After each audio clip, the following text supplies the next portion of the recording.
Sac side that well drilled and know exactly what needs to be done. And by knowing what needs to be done, they've got themselves 4 goals in the opening half, and just say they'll let their foot off the gas a little bit, Zayed, in the second, save some legs considering you've got another 2 games to go in the rest of the day. I had a chat with the Sacs coaches prior to the game, and they definitely learned a few things from the match yesterday against Paarl Gimnasium. It's not often that a Sacs side finds themselves at goalless going deep into the second half, and it was basically a test of character that they knew that coming to this festival they're going to have to, you know, just raise the game a little bit. They've been the dominant force in the Western Cape for a long period of time, and just being held goalless for that amount of time, it really put the boys under pressure. They haven't experienced that type of pressure for a long time, and the fact that they actually did manage to get over the line gave them a lot of confidence that they can dominate here at the festival, and they've really come out this morning to show what they're really about. 4 goals in the first half. You know, just trusting their systems again, trusting their processes, not allowing the occasion to get the better of them, because they know they've got a target on their back. They want to be the team in that final at the end of the 4 days, and they're pushing forward. So here comes St. Andrews with a rare opportunity to get inside the Sacs 25, but final pass just not finding the high-hanging striker. St. Andrews, even though they find themselves 4-0 down, they are still wanting to fight. They are still wanting to keep themselves in it. And all it'll probably take is just 1 goal just to lift that confidence a little bit. Just 1 goal just to disrupt things a little bit in the Sacs dugout and amongst the players on the field. Perhaps that is the chance that St. Andrews needs to get themselves back into this one. 4-0 is a long way to come back from, with 17 minutes left in the game. But anything can happen on a hockey field. It just takes 1 moment. And all of a sudden, tails are up, the confidence is there. Get yourself back in the game as Uzair Pillay comes away with the ball through the heart of the St. Andrews circle. They're allowing him acres of space. He gets a free ride into the circle, but an excellent tackle inside the circle, winning the ball cleanly. Fortunately, though, for St. Andrews, all the hard work they did there to win back possession is quickly snuffed out as they concede the free hit outside the circle. Sacs once again on the right-hand side. 1-2, gets into the circle, and easy as you like, finds the foot and gets another short corner. That's exactly what Sacs are all about. They do, when they do get in the opposition's quarter, they create those opportunities. If they don't get a shot away, they're going to force a short corner, because they do know what they are capable of. There's some serious drag flickers within that Sacs unit. They showed their class yesterday. They weren't quite, the precision wasn't quite there yesterday. It wasn't as clinical as in the past. They would have gone back and just practiced a few more, and they definitely wanted to show what they're about early this morning. Sacs have got a potent short corner battery, but keep your eye on the St. Andrews goalkeeper. He's made some excellent saves thus far as Sacs looks for the variation. It's the left slip this time, comes in, and once again the St. Andrews goalkeeper standing tall, making the save. Keep your eye out on that young man. He's made some exceptional saves. He's kept out Sacs at short corner time. Kept his side pretty much in it. Okay, now we sit up. Remember the light switch. Excellent work by the St. Andrews defensive short corner. Certainly that goalkeeper for them that have kept his side going. Kept his side from conceding a lot more than just the 4 goals thus far.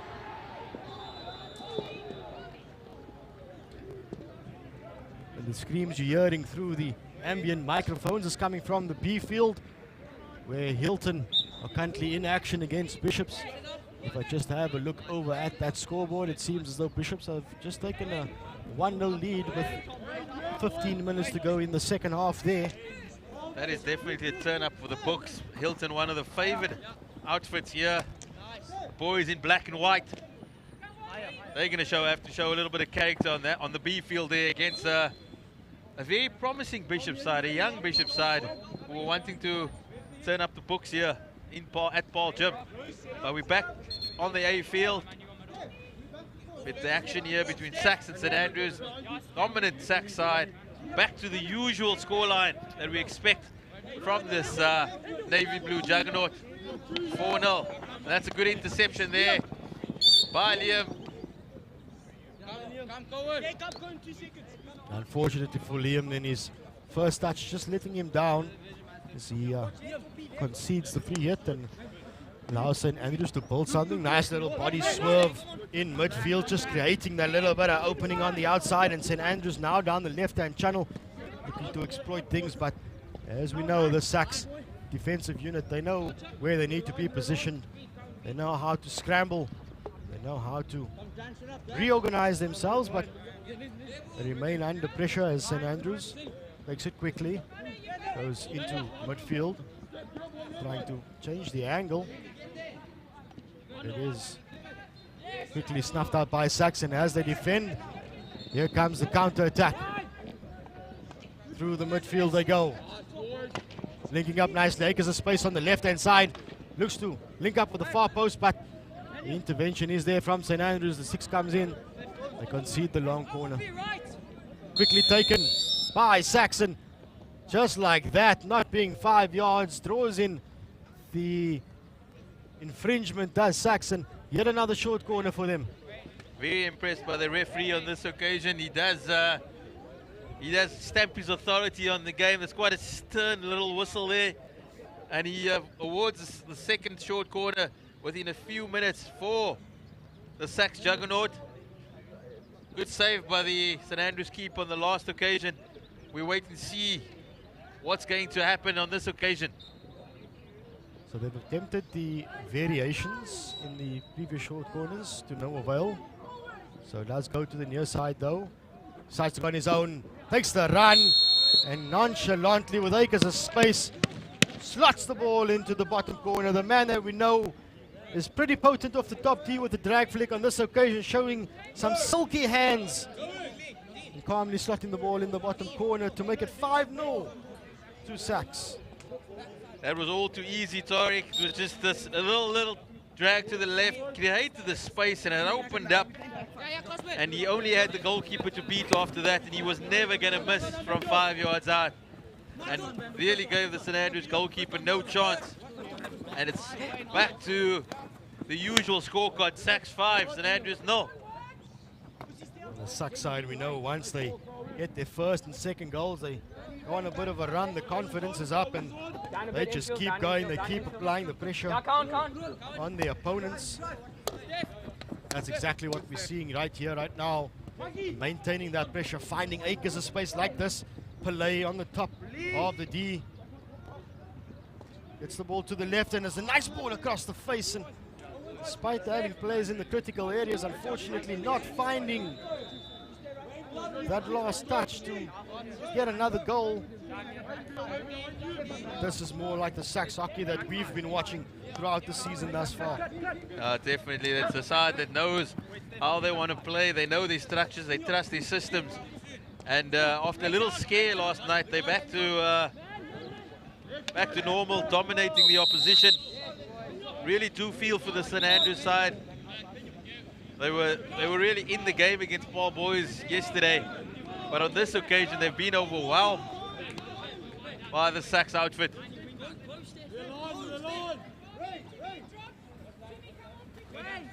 So Wayne Madaba throwing the overhead.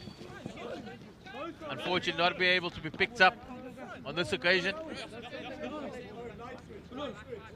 I'm yet to see Wayne speak on the field, Zahir. So I don't know what you mentioned yesterday when you said he's quite a chirpy character. For now, I'll stick to him being cool, calm, and quiet on the hockey field and just goes about his business. But here comes Sax once again trying to exploit the space in behind St Andrews. And that's another goal on the B field over there. That's the noise you've heard there. Bishop's really turning steering up the script on the B field. They've gone 2-0 ahead against Hilton, and it's all to do for the boys in black and white now.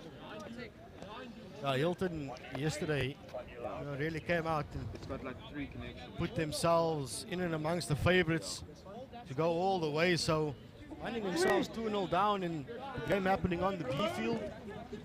Certainly Bishop's playing the cat among the pigeons, but it is Sachs right here, right now, proving that they too are one of the favorites. With a comfortable 5-0 lead with 9 minutes to go in this game.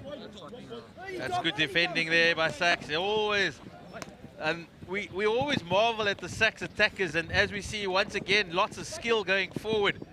But sometimes the work of the defense is underappreciated, and that's actually what keeps all the clean sheets for Sachs. It's the basis of their game. As we see St Andrews launching an attack, but unfortunately not able to pick up the attacker. But as we always say, it looks very fancy with all the goal scorers and all the skills up front. But it is the foundation laid by the Sachs defense that really sets them on their way, and sometimes goes underappreciated. Strikers get all the glory for scoring the goals, and the defenders really get a mention for keeping the goals out. So it's probably just the nature of the games, eh? I thought, as a former goalkeeper and marshalling of the defense, I'll have a go at you, Tariq. Always the glory boys up front, as you were. Yeah, we'll take all the credit we can get. Got to remember, we got to keep the clean sheet there to secure the win. If we don't let any goals in, we can't lose. If you don't score any, you can't win. That's why it's called a team game. But here comes Sachs once again, showing plenty of strength on the ball, finding the foot inside the circle, and here we go once again, as easy as you like. Sachs transitioning from defense into attack, getting themselves in the opposition circle and winning another short corner. It's just the understanding of the rules. You know, once they get into that corner, that's the Sachs coach, Sam. We've had him in the commentary box on occasion. Quite a character, the young Sam. He loves his hockey, and he definitely is putting his hand up for Coach of the Year with the Sachs juggernaut side. Tell you one thing, having listened to Sam in the commentary box throughout the season, probably one of the more philosophical people, shall I say. So here we go, Sachs goes to Pillay. Here's that directly coming into the top corner. Enough speed on it, despite the best efforts from the St Andrews goalkeeper. He got to stick onto it, but there was enough speed behind that one, and it dribbles its way into the net, and that is 6 of the best for Sachs. Gotta love that celebration there, the finger on the mouth. He missed a couple.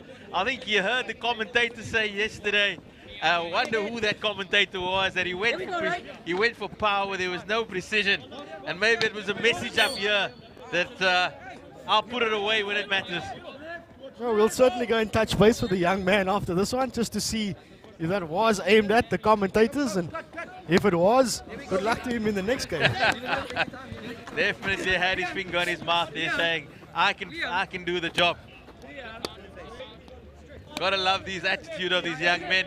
Brings a lot of character, color to the game. Now you've got to have, certain characters on a hockey field, as you do in other sport, and it always makes things a little bit more enjoyable when you've got the cheeky one on the field.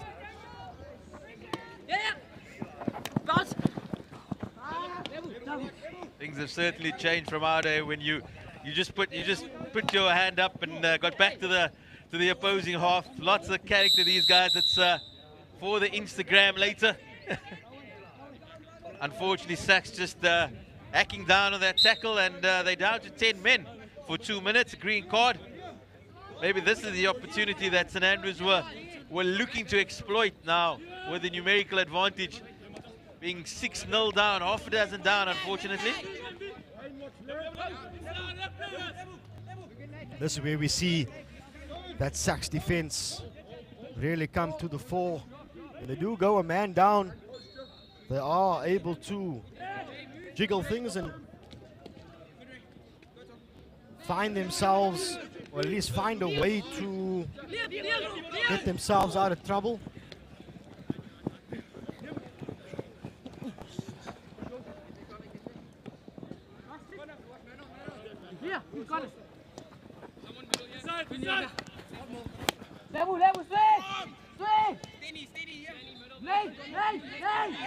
So St. Andrews with an opportunity now into the Sax 25. They go, they get the ball into the circle in the P spot, and it's probably the first time we've seen the Sax goalkeeper get a touch. Definitely, that was a real chance for St. Andrews. They created the space. Unfortunately, the attacker not able to get a stick on it. And that's Lebo coming into the circle. Unfortunately, misses the back stick flick there. Should have maybe pulled out the cover drive as the ball was bouncing. But Lebo had a little chat with him as well. He's lots of creativity, the young man. Just unable to link up there on that occasion. But St. Andrews definitely using that extra man. It's the most possession they've had throughout the game. But there's certainly a link between hockey players and cricketers over the years. There's definitely been some of them, but we'll get back to that. As Sax getting into the circle, links up nicely to Liam, laying the ball off, and as easy as you like, linking up with the left wing coming through, and it's an open net for the young man on the far post, and that's 7 for Sax. Doesn't matter whether they're 10 men, they still find a way to get into the opposition area, and that's the difference between the Sax side and many of the other teams. Once they get into the opposition's into the circle, they make it count. It's either a short corner or it's a goal, and that's exactly what they've did. There was just too much numbers, too many numbers in the circle, 3-on-1, and they exploited it perfectly. But that's just Pile into the circle. It's been a bit of a frustrating game for the Sax skipper. We know all the talent that he does possess, but he just hasn't been able to put the finishing touches on, with his teammates stealing the show at the moment. Yeah, I'm sure he probably wouldn't mind as long as the team is performing and the strikers ahead of him are scoring the goals and keeping the scoreboard ticking. So I'm pretty sure he'll be all right at the end of it all. St. Andrews down the right baseline, floats it into the P spot. Dangerous ball, but once again, that final pass just not finding a teammate, and that has probably been the most frustrating part for the St. Andrews side every time they have gotten into the Sax circle.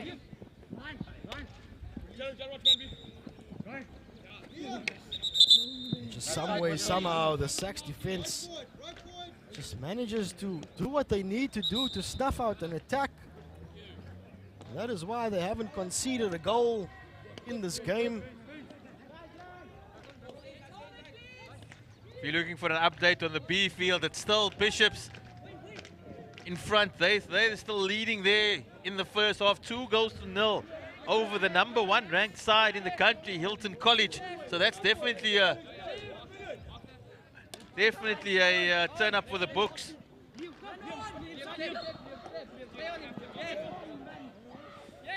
So the final 90 seconds or so of this game sees St. Andrews making their way up the field. But once again, the Sax defense doing what they need to do to keep them at bay. Pretty much the writing is on the wall. It's signed, it's sealed, and it's about to be delivered. Sax will claim their second victory in as many days, and putting their hand up, staking the claim as one of the favorites for this tournament, with an eye on that final on Sunday. Remember, we've got a full day's worth of action here today, all the way through to the night when the artificial lights come on and the sun sets behind us. Come through now. Oh, Sax into the circle on the right-hand side. Keeper comes out to narrow the gap, but excellent work by that right link just to get himself into a little bit of space. It's just the execution letting him down on that occasion. And a chance to grab the 8th goal is goes a begging, but that is it. The full-time whistle goes here on the A field. It is Sax who've made a statement. They walk away with an all too comfortable 7-0 victory over St. Andrews. That brings an end to the action on the A field. I can give you an update from the B field. Bishops have claimed victory 2-0 over Hilton. Do not go anywhere. The action will continue here on pitch A. It's time for the girls to take to the field.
Welcome back to game 3 of the Top 12 Schools Tournament out here in Paarl Gymnasium, brought to you by FNB.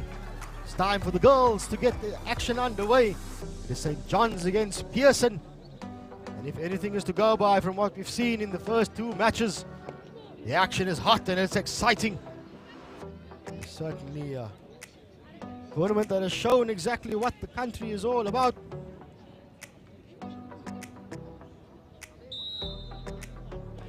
So it is, game gets underway.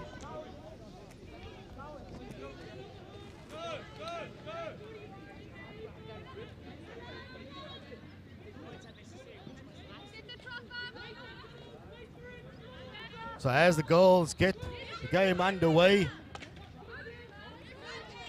it's going to be interesting to see how they get going this morning, considering that there are a few games to come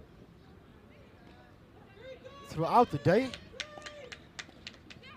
Into the circle on this occasion and quickly snuffed out.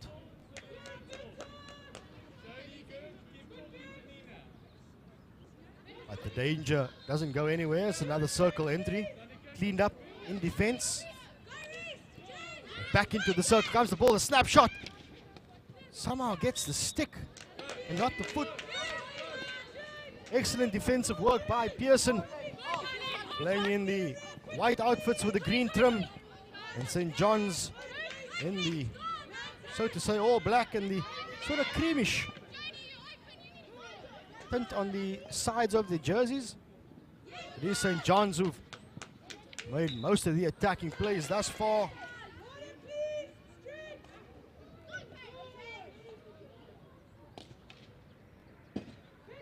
Another chance for St. John's, goes begging.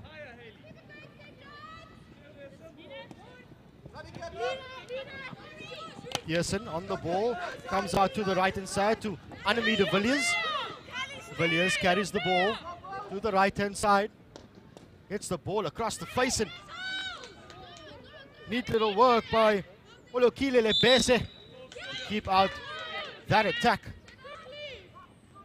for St. John's and not to concede an early goal. Now a chance for St. John's through Lauren Wetherill on the right hand side.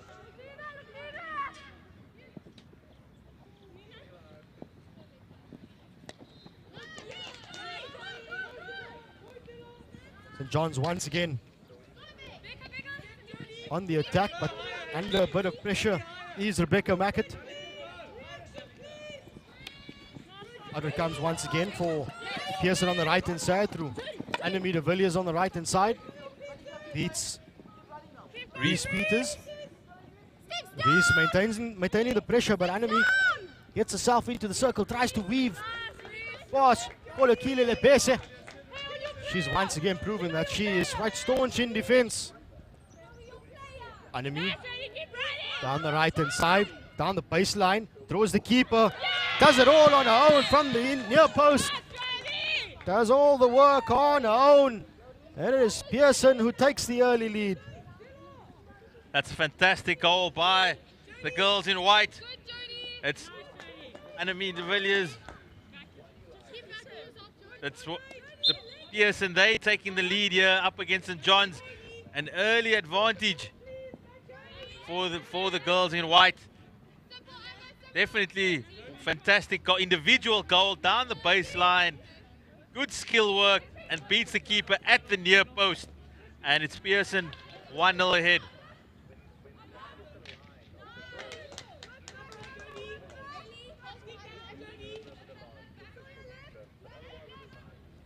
It's going to be a tough task for St. John's to come back now. But there's lots of time left in the game just to settle down, reassess, and look for that equalizer.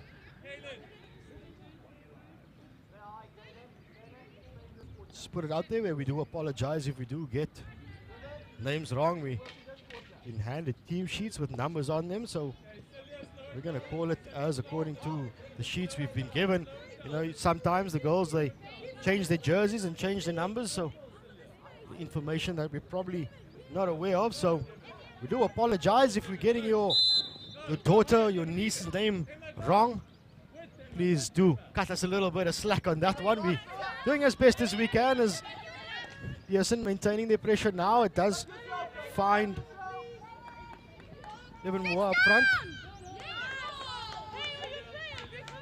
High hanging striker for Pearson. Seems as though that's what they're going to do. They're going to try and find that centre forward and hold the play up from there. Neat little intervention by St. John's, and here comes the counter attack. It's 2v3 for them. Space on the left hand side. She does eliminate the first defender. Into the circle on the left hand side. Looks for the footman. Just doesn't get it on this occasion. Sometimes it goes your way, sometimes it doesn't. Turned over once again in midfield.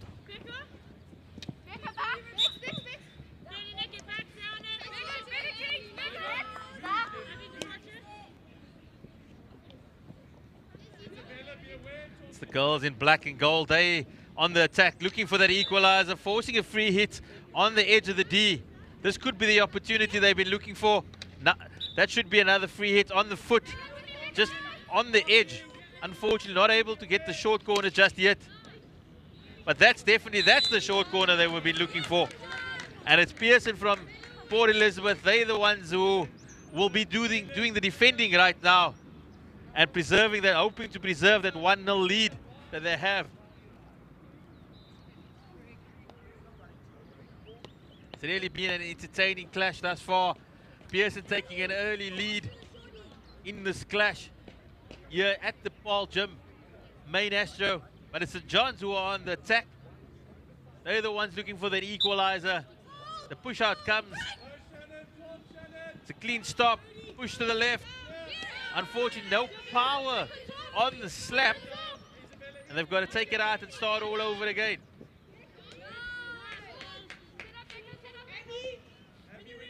It's St. John's from Pietermaritzburg. They're exerting pressure of their own now, settling into their game after conceding that early goal. Created another free hit opportunity, but the umpire plays advantage as they push towards the byline into the circle. And unfortunately, just a little error that allows Pearson to just ease the pressure on the girls from Port Elizabeth. But they've given the ball away straight back to St. John's. No precision at the moment in the passing, just a high turnover rate. Both teams are giving the ball away at crucial junctures, and that's possibly the way to go. A big slap downfield for Pearson to create another attack. That's how the goal came earlier, into the circle. And they've managed to execute a short corner. Yeah, Pearson certainly turning defense into attack pretty quickly and getting themselves with another chance to double their lead. We see it once again, that centre forward, that's the point of attack for them, finding the St. John's foot inside the circle and getting a side a chance, then get another in the bag.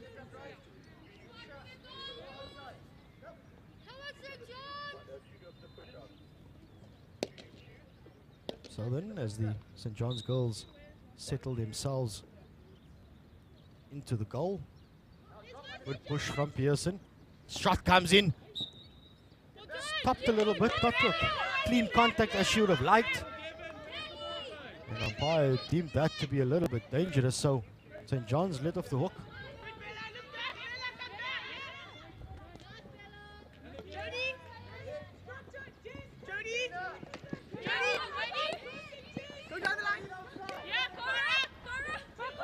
Pearson remaining in position, looking to change the angle of attack. But it is turned over by St. John's, who off it up once again, and it's Pearson down the left-hand side. Good tackle from Reese Peters for St. John's. Just trying to get something going for a side. Looking to smash the ball down the right-hand side is Pearson. Go forward, go forward.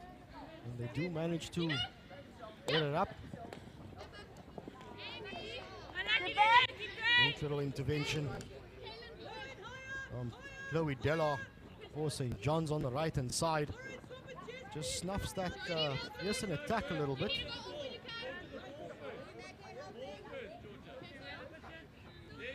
St. John's through Reese Peters.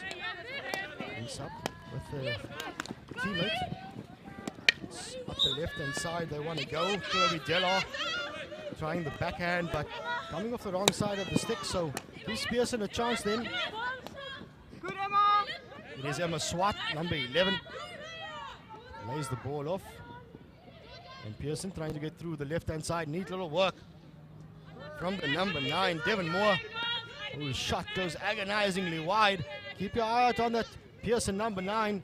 She is the point of attack for her side. They look to find her on the edge of the D. It seems as though she's got a very hard hit on her. She's going to be a danger for the St. John's defense. If they're unable to nullify her, pretty sure that Pearson will score more than just the one goal they have at the moment.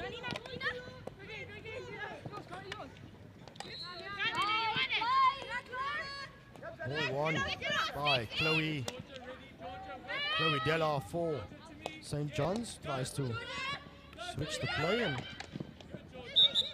as soon as Pearson turns the ball over to Georgia Andrews with the bright Grey's hockey stick. Here goes Pearson once again, trying this time through the heart, through Coronel. Coronel on the ball. Looking to link up on the outside, but not too much on it.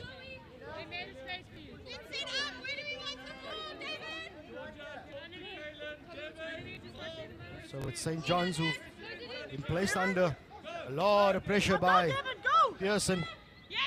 Now employing the high pressing. The ball is won.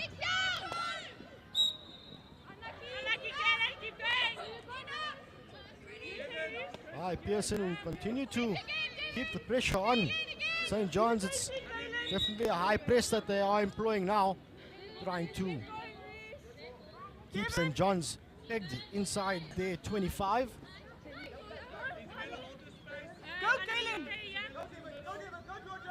Ball into the circle. And a chance there for Pearson to intercept it. It just falls kindly for St. John's, and here they go down the right hand side.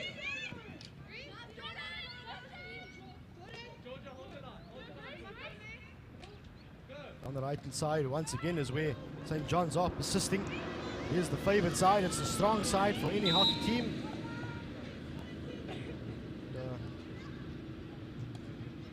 Promising attack, unfortunately though, nothing comes of it.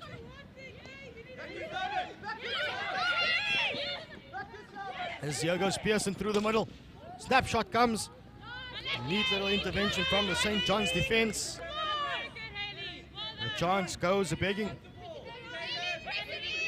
It has been a topsy-turvy clash here. Both teams not able to put away their chances, but it's still Pearson 1. They still the team 1-0 ahead. They've got the advantage, and it's all for St. John's to do in this last 5 minutes of the first half, but they haven't conceded possession. They have managed to get the free hit, starting down the left again. Just trying to build something. But it has been, and that's good skill work by the left half, showing good skills down the left-hand side.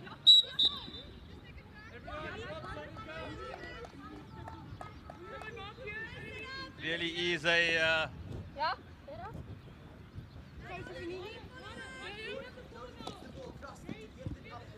Pearson picking up the ball again, playing it through the back. Picked up by St. John's, trying to make a circle entry on the edge of the D. It's a bit of a bunt fight, but she gets away through. And unfortunately not able to get the ball.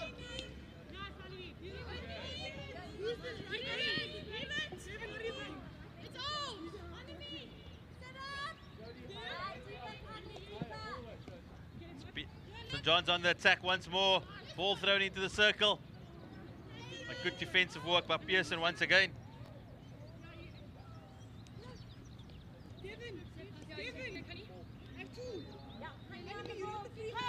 Pearson showing good, exerting good pressure at the moment, looking for that equalizer.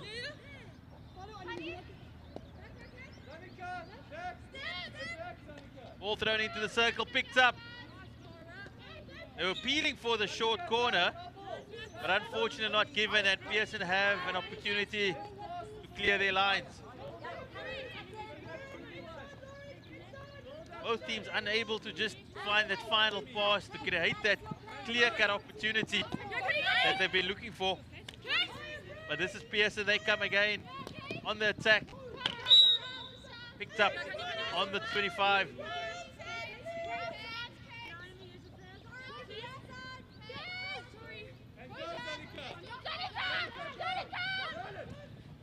That's Pearson clearing the danger into space. A wonderful ball there thrown by Pearson, but unfortunately, again, just the final delivery. Not on cards here, but they picked it up, driving towards the circle. Ball thrown in.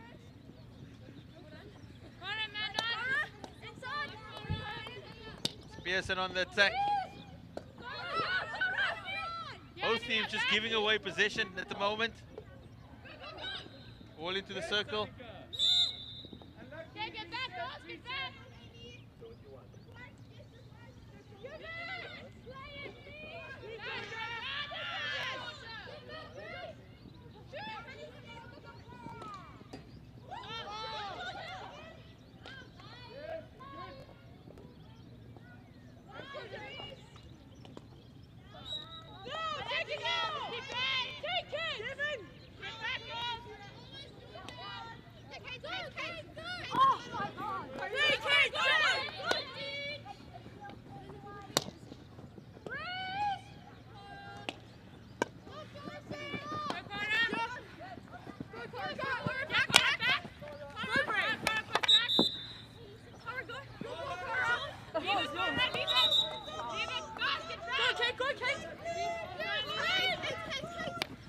John's on attack here in the final 3 minutes of the first half.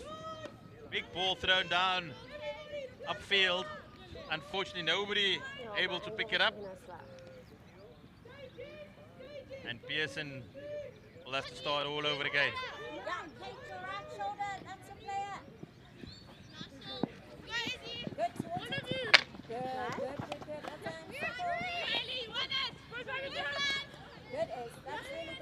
Good skill work here again, once again, by the St. John's left half. She's been very industrious throughout the game.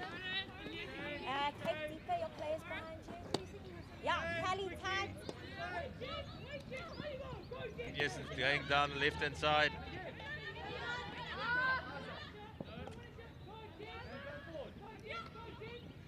Wonderful to see the patience shown by the Pearson side, but on this occasion they caught out by St. John's. This could be the opportunity shortly before the half they've been looking for,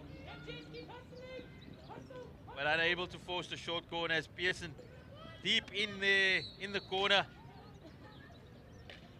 trying to get out.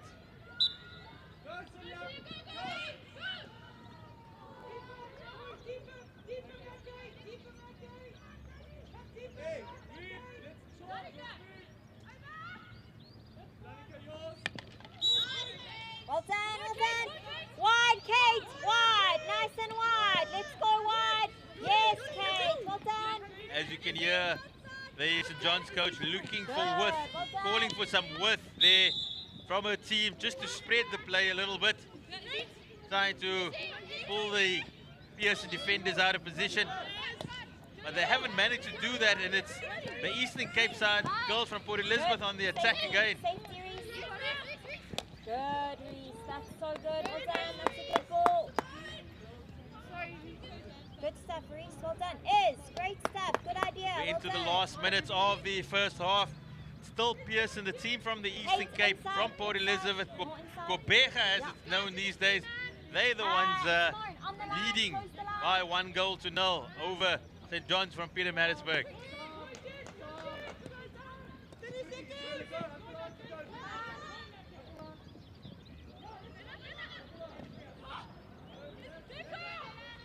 St. John's turnover possession here. Forced a free hit. Is there a final opportunity in this first half to get that equalizer?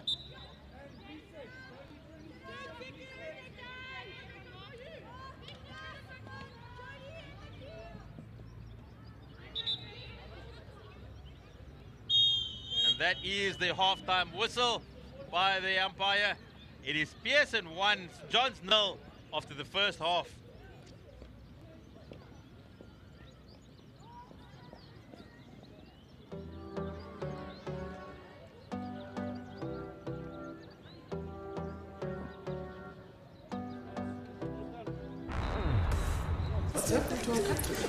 But things are never gonna change.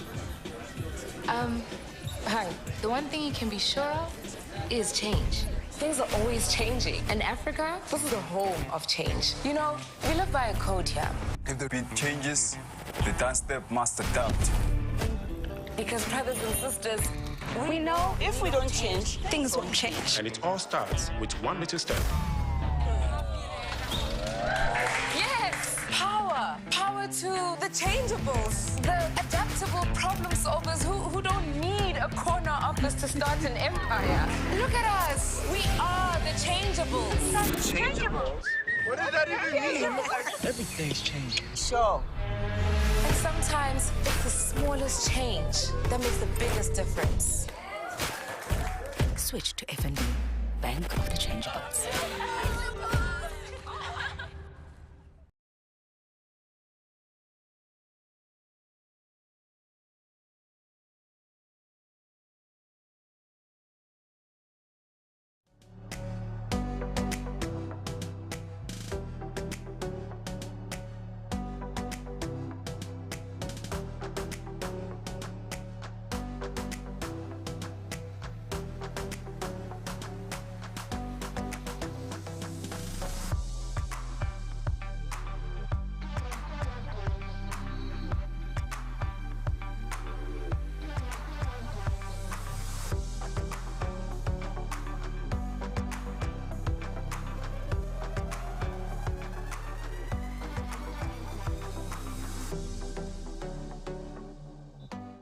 We're back underway in the second half between St. John's in the black strip and Pearson in the white and green.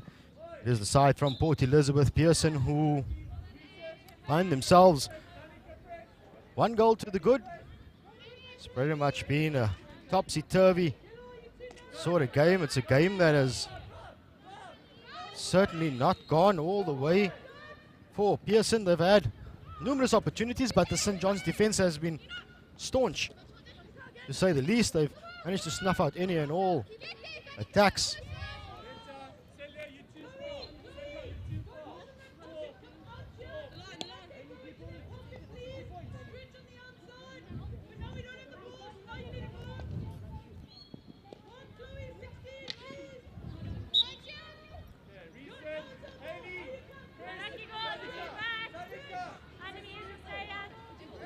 So pretty much Pearson keeping themselves ahead, keeping themselves on attack. The higher up you play in this field, the easier it is for you and your team.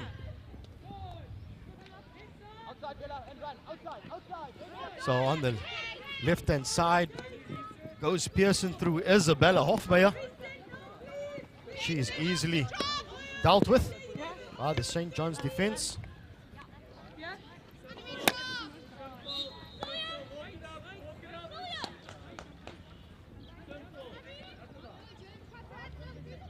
Pearson now trying to come through the right side through Jodie Wilson. She tries to link up.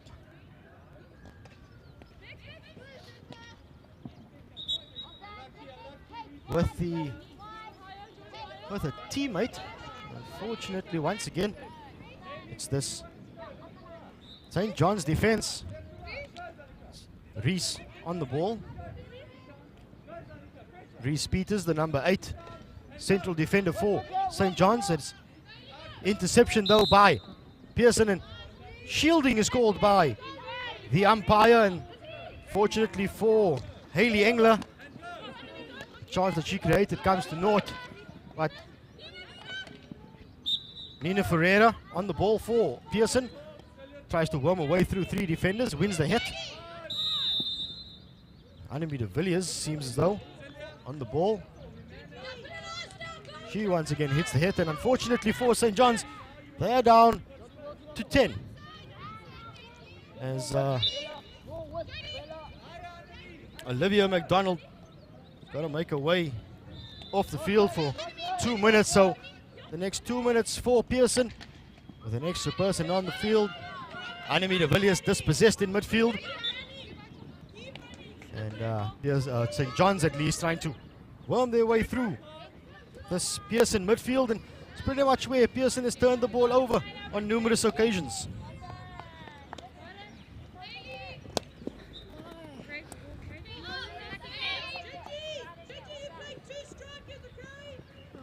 Plenty of instructions being thrown at the girls from the sidelines, from the coaching staff. And if you're St. John's and you've been absorbing all of this pressure, still only finding yourselves 1-0 down, you must certainly try and have their tails up as much as you can, because you're still in this game.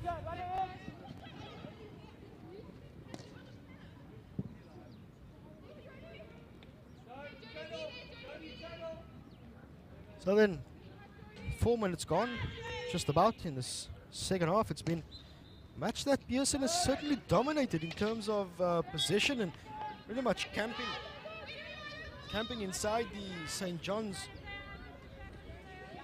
quarter of the field. St. John's have just been absorbing. Something's got to give at some point for them.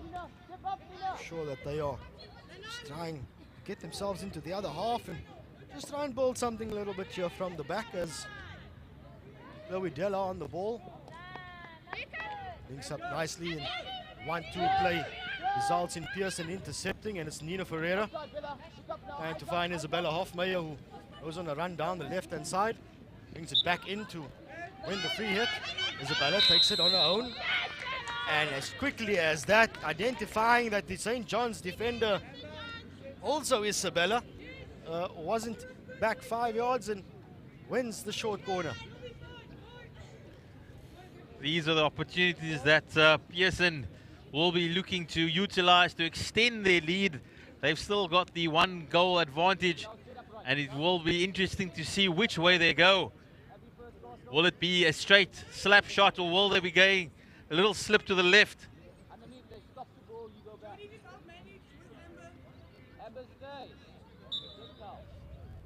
Where Zanika Kutse is waiting.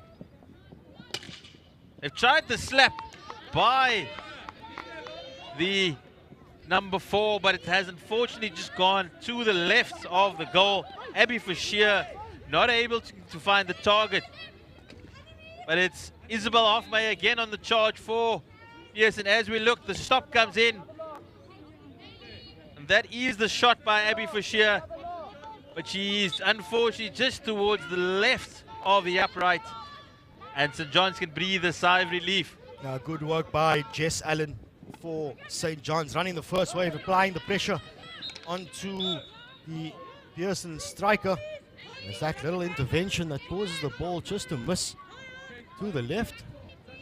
So St. John's continue to try and get themselves out of the 25. Pearson side of certainly riding this wave of pressure with their tails up. Sure, there must be some level of frustration on the Pearson coaching staff, though. No, they've been dominating the territory, finding themselves camping inside the St. John's 25, but nothing to show for it. Then 1 goal that came in the first half. That's good skill work there by Jess Allen.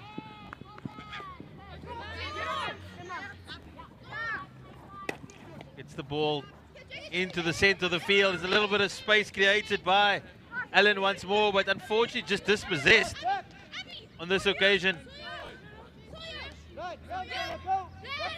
It is Pearson on the attack again through Celia Ferreira. But the turnover in this game is really high. Both teams not able to stay in possession for too long.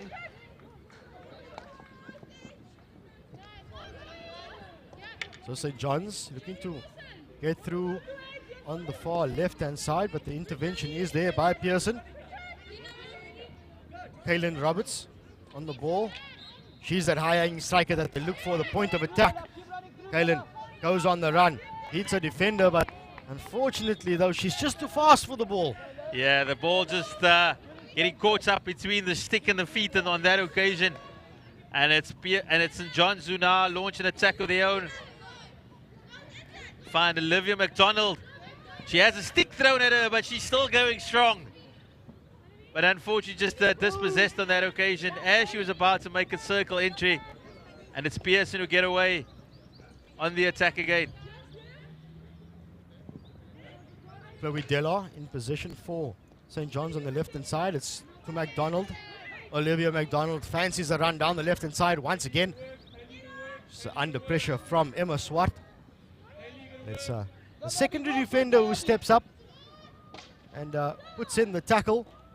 Jodie Wilson on the right half for Pearson, making that tackle and linking up with Hayley Engler to try and get the ball out. So Celia Ferreira comes away with it in midfield. She sends it to the left-hand side. This Cardinal who links up with Devon Moore. Cardinal now having to defend against Reese Peters, who gets out of the way of a tackle and sends it to Jordan Leroux on the right-hand side. Jordan goes on a bit of a run, looking to find Simone Bryans on the right touchline, but it's Celia Ferreira who makes the tackle. And once again, the number 8 for St. John's, Reese Peters, she's absolutely everywhere on defense. She's certainly kept her side in this one. Defensive work rate has been absolutely exceptional. She's done it far back. She's doing it up the field as well as St. John's comes away with it. Neat little ball to the right-hand side. It's Simone Bryans who sends it across to the P spot. Ball gets caught up in between the legs of Lauren Wetherill. Unfortunately, a good chance for St. John's. That was the chance that St. John's were looking for. They created the opportunities. They went via the byline, got the ball across, but unfortunately just nobody there to stick it away.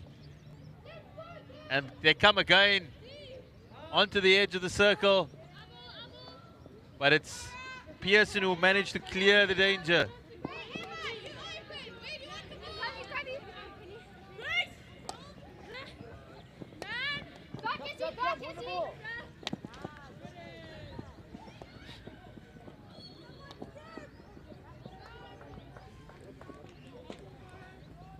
That is Grace Hodgson going down the right-hand side for St. John's.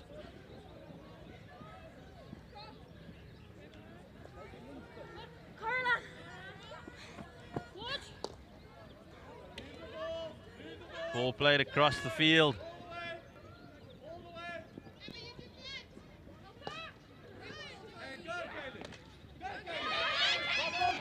That's Kaylin on the attack once more for Pearson into the circle. Kaylin Roberts. And ball comes back and it's in. It's a goal for Pearson. They've managed to extend their lead. It's a 2-goal advantage. It's Hayley Engler. First Kaylin pushing the ball, creating the first save. But Hayley Engler on the rebound and pushing the ball into the goals. And that is the second one for Pearson. All the pressure finally counting and extending their lead, taking a 2-goal advantage with 10 minutes remaining. Yeah, nothing Abigail Dunn could do there in the St. John's goal. She made the initial save, and as luck would have it, the ball falling kindly to Hayley Engler, coming in on the right-hand side of the circle and just slotted it calmly into the far post, giving Pearson that little bit of a cushion into the final 8 minutes of the game. But St. John's keep coming, and showing that they're here for the fight. They're showing that they're not going to just, sit back and allow Pearson to walk away with this one. Really is going to take a big effort from the girls from Peter Maritzburg to turn this one around. There's only 8 minutes left on the clock, and they've conceded that second goal to Pearson, but they're on the attack now. Just the passes not being crisp enough at the moment for St. John's that clinical efficiency that's required. And Yisam Charlie on the ball for St. John's. Links up on the left-hand side, and there's that final pass, just not sticking, not finding Jess Allen, who's made her way up into this forward line for St. John's. Overhead being employed, but snuffed out by Simone Bryans, who picks the ball up just outside the 25. It's Reese Peters on the ball. Kearns finds some space, looks for Simone on the far right-hand side, but her first touch is a little heavy, and it is picked up by Isabella Hofmeyer, who gets a pass away to the number 13, Nina Ferreira, who rides the tackle, wins the free hit. Charlie giving that one up. Back to Hofmeyer. Hofmeyer getting the ball to Jody van Aert, who doesn't get a good enough connection on it, just stops it a little bit. And what could have been a goal scoring opportunity ends up being a 16-yard hit out for St. John's. Charlie sends the ball to the left-hand side, looking for Jess Allen. Jess under a little bit of pressure, coughs possession up. It's good work by Amber Singleton to win possession for Pearson. Neat little 1-2, gets the ball back to Singleton. Goes into the 25. The diminutive figure of Jess Allen, proving to be a little bit of a, shall we call her, a little bulldog, a little terrier. Just, she's always there, she's always busy. I think that's the St. John side throughout. They have shown that fight throughout the game. They're willing to contest the 50-50s. They just haven't been clinical enough going forward. As we see another long ball thrown into the Pearson half, but it's offering no danger. And that's, they have been good on defense, just haven't been able to string those passes together where it matters. Isabella Mackett making light work of that overhead. Winning the free hit for a side, but it is intercepted from Zanika Kutsia. Zanika goes on a run, rides the first tackle, but it is Isabella Mackett that wins it back, lays the ball off to Chloe Della. Della finding Amy Renee Jacobs on the right-hand side, who gets the ball into the circle, finds the foot, and St. John's have got the short corner. That's exactly what's been needed. This could be setting up a finale here on the Paarl Gym Astro. They've been wanting an opportunity to have a crack at Shannon Wild in the Pearson goal, and this is what it all comes down to. They are able to manage to get at least half deficit here. We could be set up for an exciting last 5 minutes. We wait on the push out. All the defenders just getting their defensive headgear ready. Unfortunately, the ball dribbles out, taken out again. And that's exactly what would be frustrating for the St. John's coach. Every time they've been able to create an opportunity, they just haven't been able to put together that piercing pass to really attack the Pearson goal. The piercing pass to pierce the Pearson defense. Clever there, sorry, clever. Very, very clever. That short corner just shows you what can potentially happen for the push out on a sand-based Astro. It's a little bit stickier than the water base, so you'll notice that some of the sides will take a jug or a bottle of water and they'll leave it there, so that when the pusher does get there, they wet the area a little bit, just to make it a little bit easier to get the ball back into play. All just a little bit congested in the midfield at the moment. As we heard earlier, the coach is calling for a bit more width just to spread the game a bit. It has become quite a midfield battle. This is St. John's on the attack again.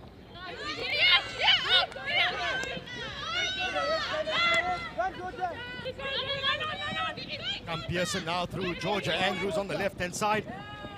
But there is intervention from Grace Houtson.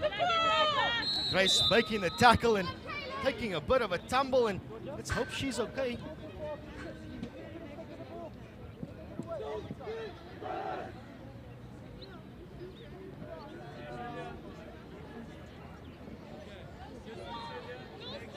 just the medical staff making their way onto the field to ensure that Grace Houtson is okay. She took a bit of a hard fall after making a really, really good tackle.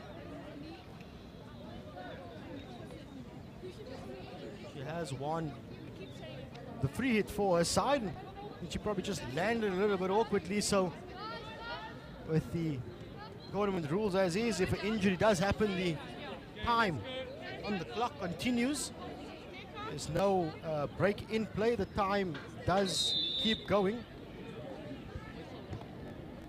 So as much as the girls would want to play out this final 2 minutes,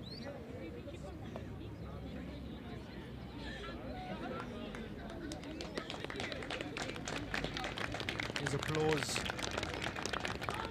for Grace Houtson, who's quite literally being carried off the field. She does seem to be in a little bit of agony and a little bit of pain, so let's hope it's all okay. Let's hope it's nothing too serious, and that we'll see her later on in today's play when St. John's return to the field. Backward it goes from Hlolokile Lebese, getting the ball out onto the left-hand side, but the interception is there from Pearson, who drives the ball down the baseline and finds the foot to win another short corner. And that's what Pearson can do. So when they do make that interceptions, they are able to upgrade and transfer defense into attack, and more often than not get themselves something to work with inside the circle. Definitely the position that Pearson want to find themselves in. They, the ones with the 2-goal advantage, they're only looking to provide that killer blow, that final nail in the coffin, as we say. And as you said earlier, that's the water coming out just to speed up the short corner. Pearson obviously having experience, knowing what, seeing the mistake of St. John's earlier. This could be the final nail in the coffin. The ball comes out. Unfortunately, just getting a deflection, and that could be the last play of the day. That is the final whistle. It's Pearson victors. The girls from Kubeja, they've won 2-0 over their compatriots from Pietermaritzburg, St. John's, and they'll take a comfortable 2-0 victory. We'll see you in a few moments for Woenstegem and Paarl Boys High.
The action here at Paarl Gimnasium continues for the FNB Top 12 Schools Hockey Tournament.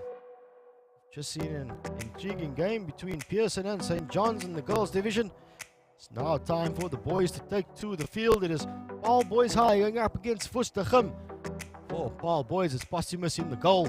Run, James de Toy, Tristan Tilloff, Gerard van der Merwe, Gerardus Dixon, Tian Liebenberg, Heinrich Wessels, Erwin Meyer, Joshua van der Merwe, Gideon Mock, Ryan Barnhorst, Nicholas van Meulen, Daniel Duplessis, Marcus Mead, Ota Tassana, and Tristan van der Merwe. That's the way Paarl Boys will line up, going up against Woenstegem.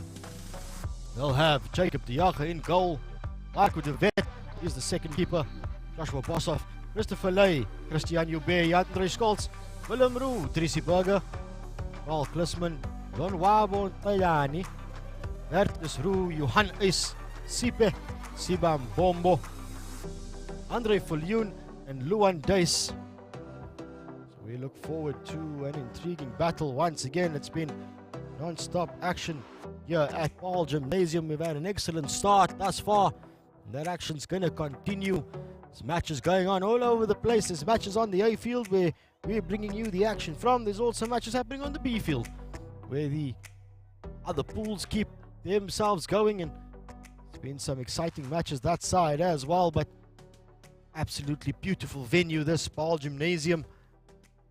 Mountains in the background. Fantastic facility.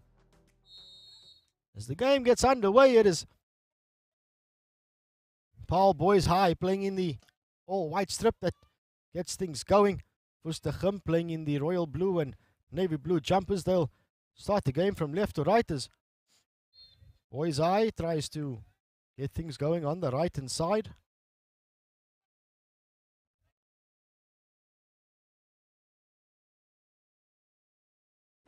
Boys High looking for patience at the back, sends the ball into the midfield, and nice little tackle coming in from Woestergem's number 4, Christian Hubert. Trying to turn possession over and trying to get an attack going, but his pass is intercepted, and here come Paarl Boys who've switched things up. To the right-hand side they go, down the baseline, throwing it across the face into top D, nobody there. Loose ball is picked up though, and Hubert is beaten. It's a little bit of obstruction, says the umpire. So, Paarl Boys with a chance through their captain. Decides to lay the ball back. Keeping it amongst the defenders. The entire Paarl Boys outfielders finding themselves in the Woestergem half of the field.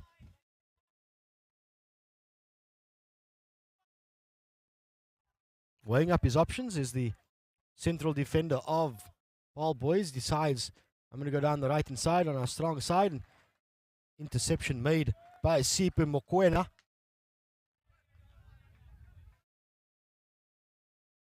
One wonders why Woestergem is playing so deep on their defense. Perhaps they're looking to employ sort of a counter-attack game plan. But as it stands, it's been Paarl Boys in possession for most of this 2 minutes, and they do get a reward this time, finding the foot inside the D. The umpire awards the short corner. It's the first short corner of the game then. It goes the way from, or at least goes the way to the school, who's not too far away from this venue we're at. You know that Paarl Gimnasium and Paarl Boys High has got a nice little rivalry going. It's a nice little derby here in the Paarl area. As Woestergem sets themselves up nicely. They are all sorted inside the goal boxes. We await the push out from Boys High. It goes to the far castle. It's a drag flick coming in. Loses his footing and the deflection is there. It does take a ricochet. The drag flicker is celebrating. He's claiming that one. The number 12 for Boys High. And here we see it once again. Does get the drag flick away and it hits the arm of Siba Mbombo, the postman. And it's that deflection that takes it past the goalkeeper, Barku de Vet. Wangle his way through 3 defenders. He does so, and unfortunately for Sipe Mokoena, just losing the ball, unfortunately, inside the circle. So it's now Boys High down the right hand side. This time though, the ball winning the race.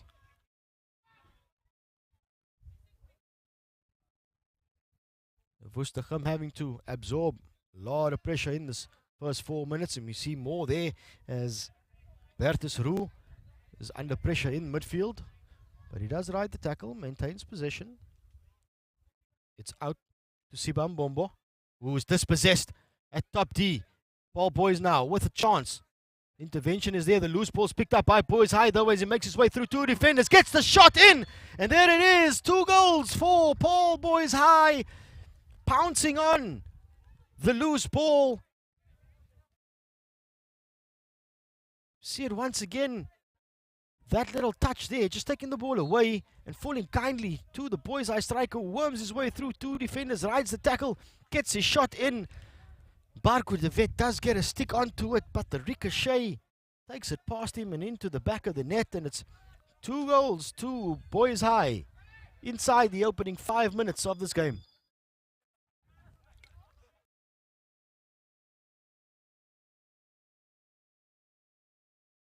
So Woestergem having it all to do at this point of the game. Early doors, finding themselves 2 goals down. Certainly an uphill battle when you concede 2 goals in quick succession. We saw them in action yesterday, and we know that they are fighters, that they will bring the game to Paarl boys.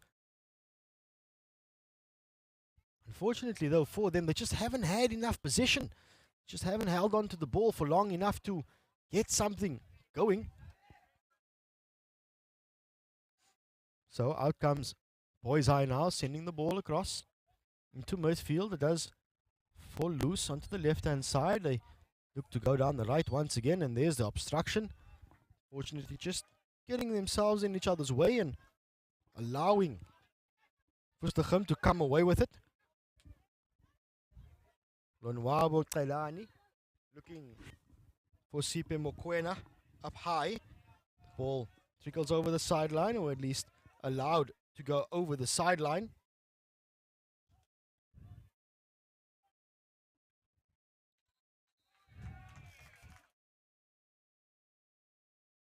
And there it is, Woestergem getting into the boys' high circle and winning the short corner. Now we got a chance to see what this Woestergem side can do. It's been a exciting first few minutes with Woestergem at least under the cosh for most of the game. They 2-0 behind already, but this is the opportunity to show what they are worth. It's a short corner, always an opportunity for any team, and let's see what they've got in the bag. Well, the push is made. Does come out. Drag flick is there, and it's low and hard. And unfortunately, for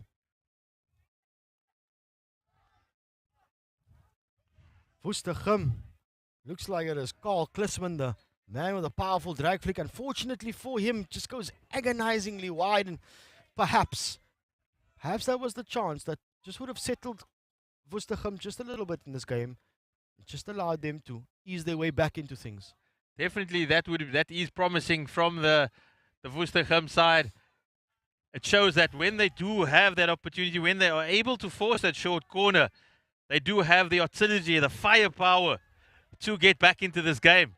And that's what they're going to need, having conceded those 2 early goals.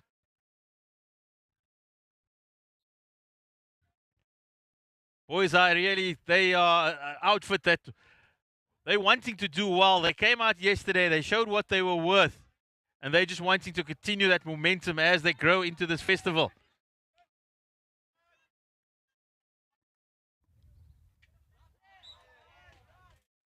Just forcing the free hit there by Boys Eye down the left-hand side. Going around the back.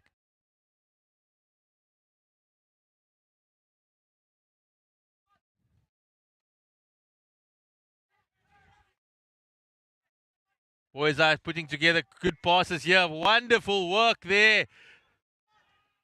But there has been a clash of heads, unfortunately, in the middle of the field. Both players down on the turf. Paarl Gimnasium of Woestergem. He's going to need attention there. The umpire sending him to the bench just as precautionary measures. Yeah, head injuries are certainly something that is taken very, very seriously, and unfortunately, that's just an unfortunate incident where both players are trying to work hard to get themselves back on defense, and when you're coming in with all that speed and all that momentum, as soon as you try to stop, unfortunately, you can get yourself tangled up. And well, let's just hope that they're both okay. They do seem like strong, healthy young men.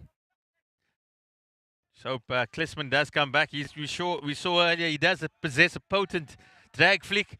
He's an important member of this Woestergem side. Some good work there by Bertus Roux. He's on the ball again. Intercepted by Boys Eye.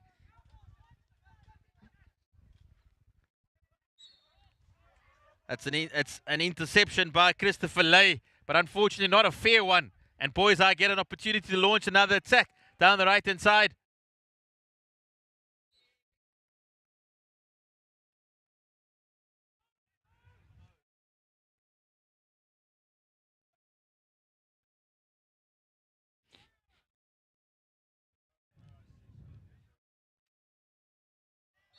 And that is Boys Eye once again forcing a short corner on 10 minutes into the first half. That's what they do very well. And it is another opportunity for the boys in white. See if Barker de Vet, if he is up to the task in the Woestergem goal.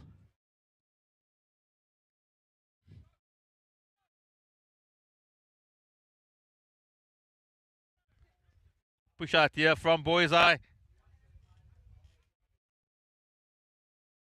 Everybody moving towards the right of the castle. For Boys Eye, they're showing their hand a bit. Ball comes out, stopped. And the drag flick comes in and it's put away by Boys Eye. That is a fantastic goal by the boys in white. It's Gideon Mokkie. The push out was a good one. Came out, clean stop, and Mokkie pushed it away, getting the deflection, and it is 3-0 to Paarl Boys Eye. Woestergem now have it all to do here at the Paarl Gym Astro.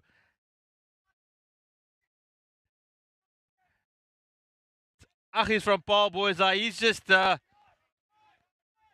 running the game here for Boys Eye, controlling the midfield, and Woestergem on the defense once again.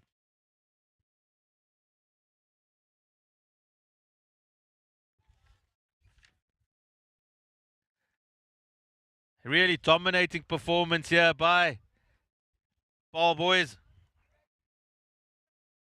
Gideon Mokkie, the goal scorer.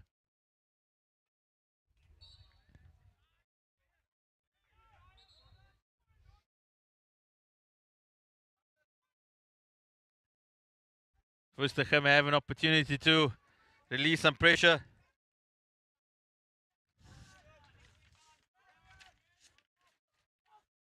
Intercepted by Boys Eye. They on the attack.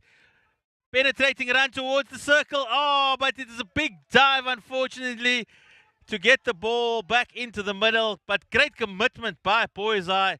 Unfortunately, not coming off on this occasion. Nicholas Vermeulen really putting his body on the line for Boys Eye. And it's Woestergem who start again.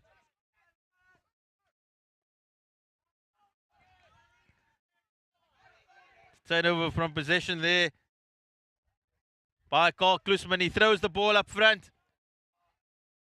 Big shot into the middle. Gets it back. Unfortunately not able to force the short corner by Ethan Christians. Showed good skill work to regain possession. But Christians unfortunately not able to get the shot on goal or force the short corner. And Boys Eye have the opportunity to launch another attack.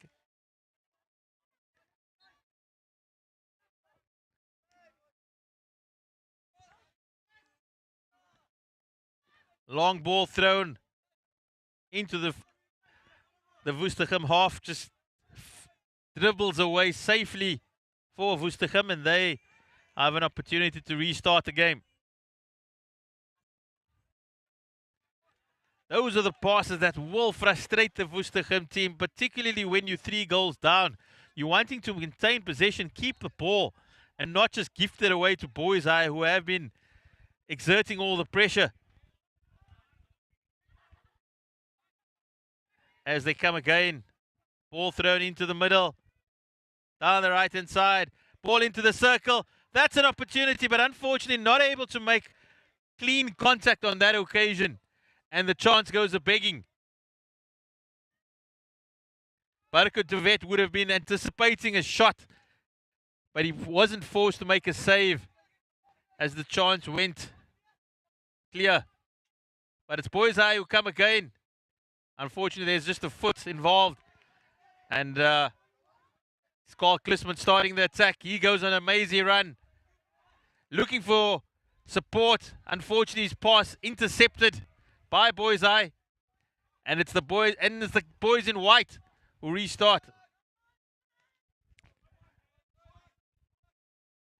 As we often say, when you're defending, sometimes you're just throwing the ball away, not looking for a teammate.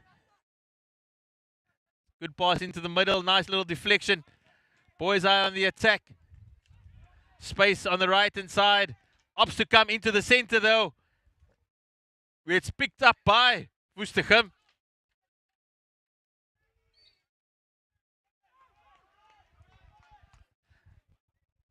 Boys High looking for circle entry. It's good defense.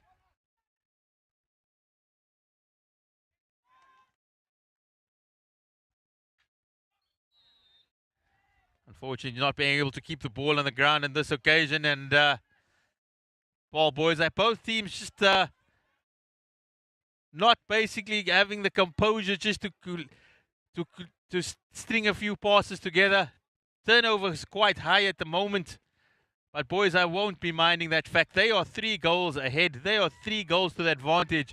And it's all for Woestergem to do as they start another attack all the way from the back.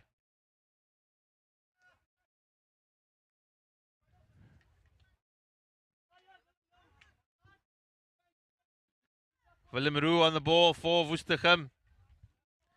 He finds Paarl Gimnasium. Oh, that's some good hockey there by Woestergem. Lucky not to give away a short corner there, Boys High. They were really under the pressure, under the pump after some good work by Woestergem. Some intelligent hockey, one-touch hockey. It's Gimnasium on the ball. Shows some good skill work. Trying to force a way into the circle. Gets the free hit, plays on.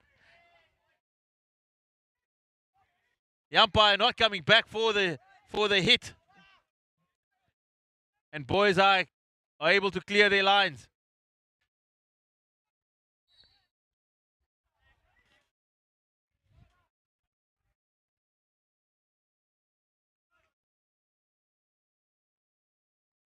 Long ball intercepted.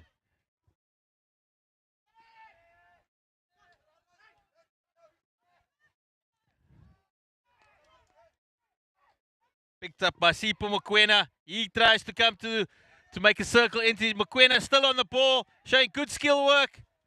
Now he's got to find the pass. And unfortunately, the backstick, not always the best way to go, not always the best option. And just filters away. And Boys High have possession with just under 2 minutes remaining. Gimnasium on the ball for Woestergem. He is the focal point of all of Woestergem's attacks. The pass intended for Sipho Mokoena. Not finding him on that occasion. It's Boys High that transfer the pressure back onto Woestergem. But once again, just that final ball not finding the teammate. Just under 90 seconds remaining in the first half. A really entertaining half. Particularly from the boys. Just up the road here in Paarl. Boys High playing at their great rivals. AstroTurf know the conditions fairly well. They're the ones leading by 3-0 as the clock ticks away on the first half.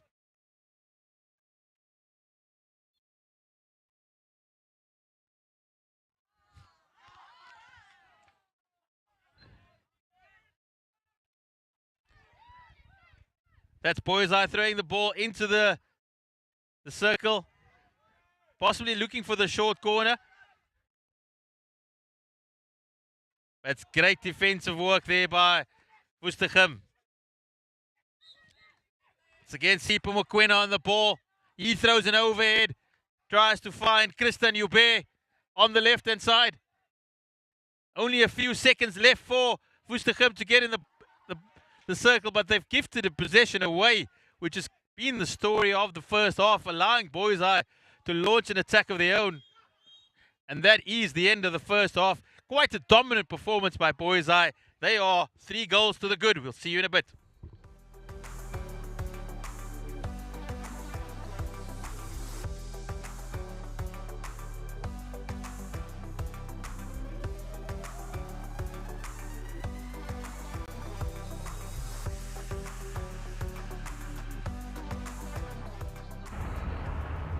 Yeah, but things are never gonna change. Hi. The one thing you can be sure of is change. Things are always changing. In Africa, this is the home of change. You know, we live by a code here. If the beat changes, the dance step must adapt. Because brothers and sisters, We know if we don't change, things won't change. And it all starts with one little step. yes, power. Power to the changeables, the adaptable problem solvers who don't need a corner office to start an empire. Look at us. We are the changeables. Changeables? What does that even mean? Everything's changing. Sure. And sometimes it's the smallest change that makes the biggest difference. Switch to FNB, Bank of the Changeables.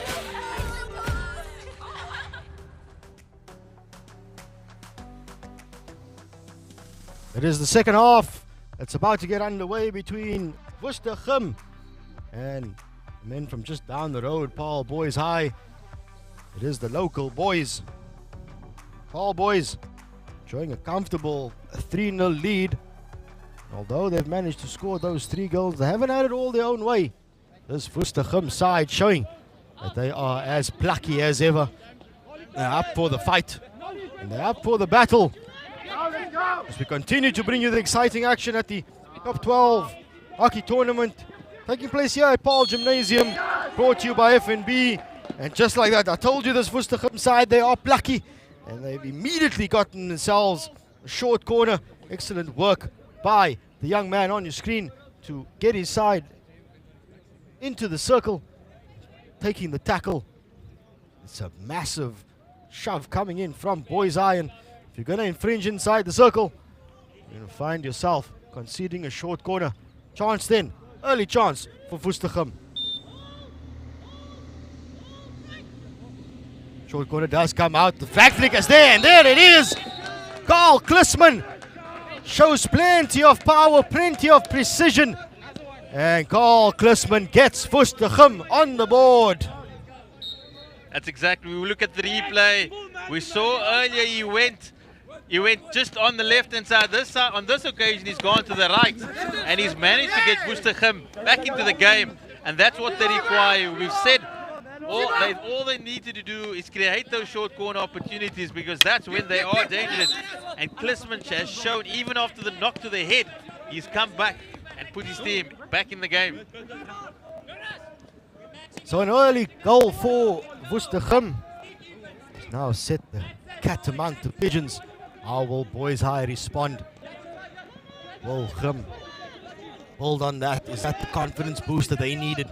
Get themselves back in the game, but here comes Boys High. Ball's flung into the circle. And the deflection goes straight across the face of goal. Unfortunately for Boys High, what would have been an excellent goal, an excellent deflection, flies past the face of goal and gets Woestergem. See it once again, big ball coming, the deflection is there, and just too much contact on the ball. Those ones usually want a little bit of a touch. It just nudges it in its way on the path towards the goal. As Woestergem find themselves on the attack. Klisman tries to find Sipe Mokwena. Fortunately for Mokwena, just not able to get his stick onto the ball.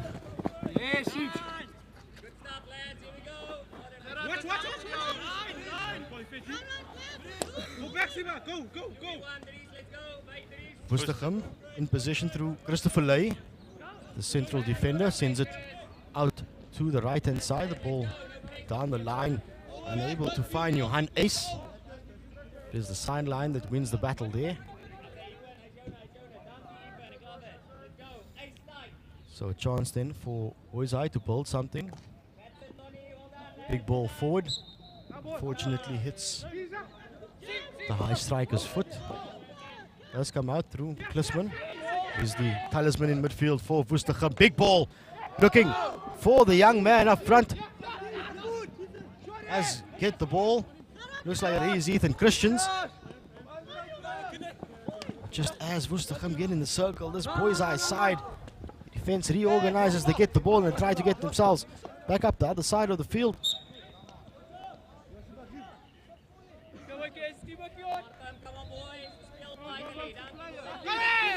Bombo in defense for Woestergem has been absolutely exceptional. And here come Gim on the left hand side.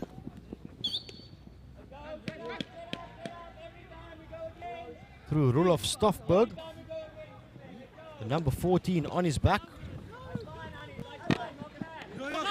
And now Woestergem riding a little bit of momentum as Sipi Mokoena up front wins the free hit, and Stoffberg gets the free hit going. Boys Eye on the attack again. Wild pass thrown into the Woestergem half. Picked up there on the right hand side. Lonwaben on the ball, giving it away.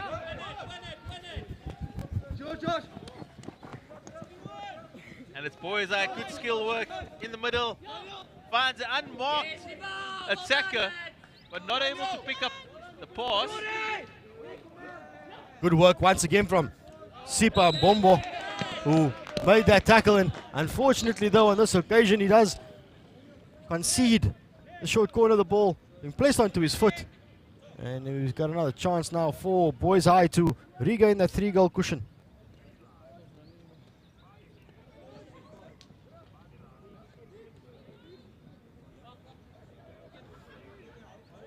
This Woestergem side, they've previous short corner that they had against them, they conceded the drag flick. So what's going to happen on this occasion? Can Boys High slot this one? Two Castle setup. It goes to the far side. The drag flick does come in. It is low. Excellent save from Jacob de Jager, who has replaced Barku de Wet at the halftime break. He's kept his side only down by 2 goals as comes out through Rolof Stoffberg on the left hand side. Looking to link up with Sipe Mokoena. Mokoena smashes it across the face, comes off a foot. There's still advantage for Gim. The shot is taken by Ethan Christians, who makes contact, or makes at least semi-contact, so play continues. Lonwabo Treyani on the ball, lays it off. Bertus Roux, number 10 on the ball, gets it in. Danger now for Woestergem. The shot in from Rolof Stoffberg, and it finds his teammate's foot, unfortunately. As we see that save once again from Jacob de Jager, it's all too comfortable for the Woestergem goalkeeper. Well, he's got to be saving now. He does exactly what he needs to do. He closes down the angle. That shot from Boys Eye goes past the inside post. I think Woestergem there were just a little bit unlucky. But as we look at the replay here, just wide of the right-hand post. Good, not always needing to make the save, but just closing the angle, as Tariq has said. As Boys Eye launch another attack. They're onto the edge of the D. That's a great save by the goalkeeper, Jacob de Jager. He's come on for the second half, replacing Barker de Wet, and he's in the thick of the action from the get-go. A really sizable figure in the goals, and he's made a fantastic save to keep his team just 2 goals behind. Johan Ace on the ball for Woestergem. Makes a good drive towards the byline, but gives away possession. And Boys Eye start another attack. There go Boys Eye now on the counter attack. There's 2 forwards hanging high. It's a 3v2 situation. He does find the high hanging strike. It's 1-on-1 with the keeper. And once again, Jacob de Jager comes out. Unfortunately, on this occasion, though, there is a little bit of body contact. Doesn't get any of the ball. And the umpire's got absolutely no option but to award the penalty stroke. As a former goalkeeper, really feel aggrieved by that situation. Goalkeeper, 1-on-1. That's the deflection. What's he meant to do, Tariq? What is he meant to do? Unfortunately, when you do get the momentum going with all those pads on, it's hard to stop. As we've said earlier, striker's game. Goalkeeper's always getting the short end of the stick. But this is all the focus here on Jacob de Jager.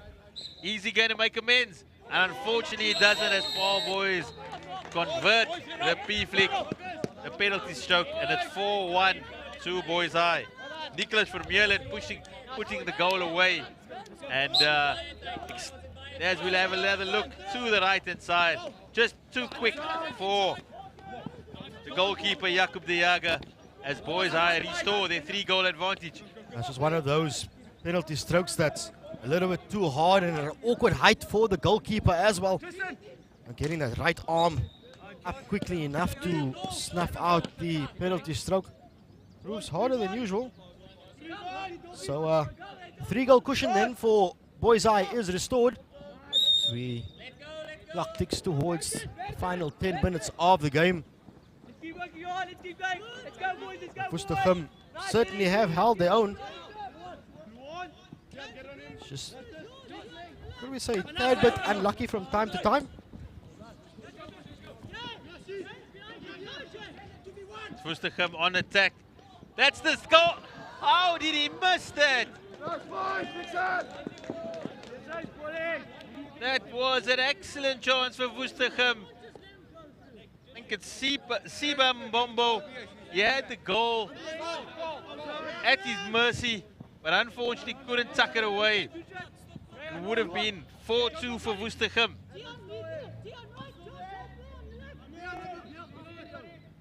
But it's the boys in dark blue, they on the attack again.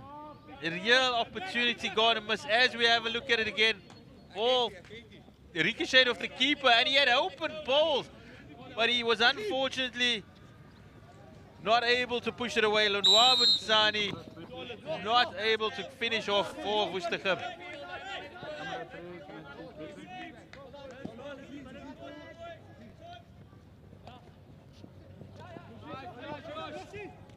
Woestergem, they on the attack again, but dispossessed by Boys Eye. Turned over for Woestergem as they launch another attack of their own.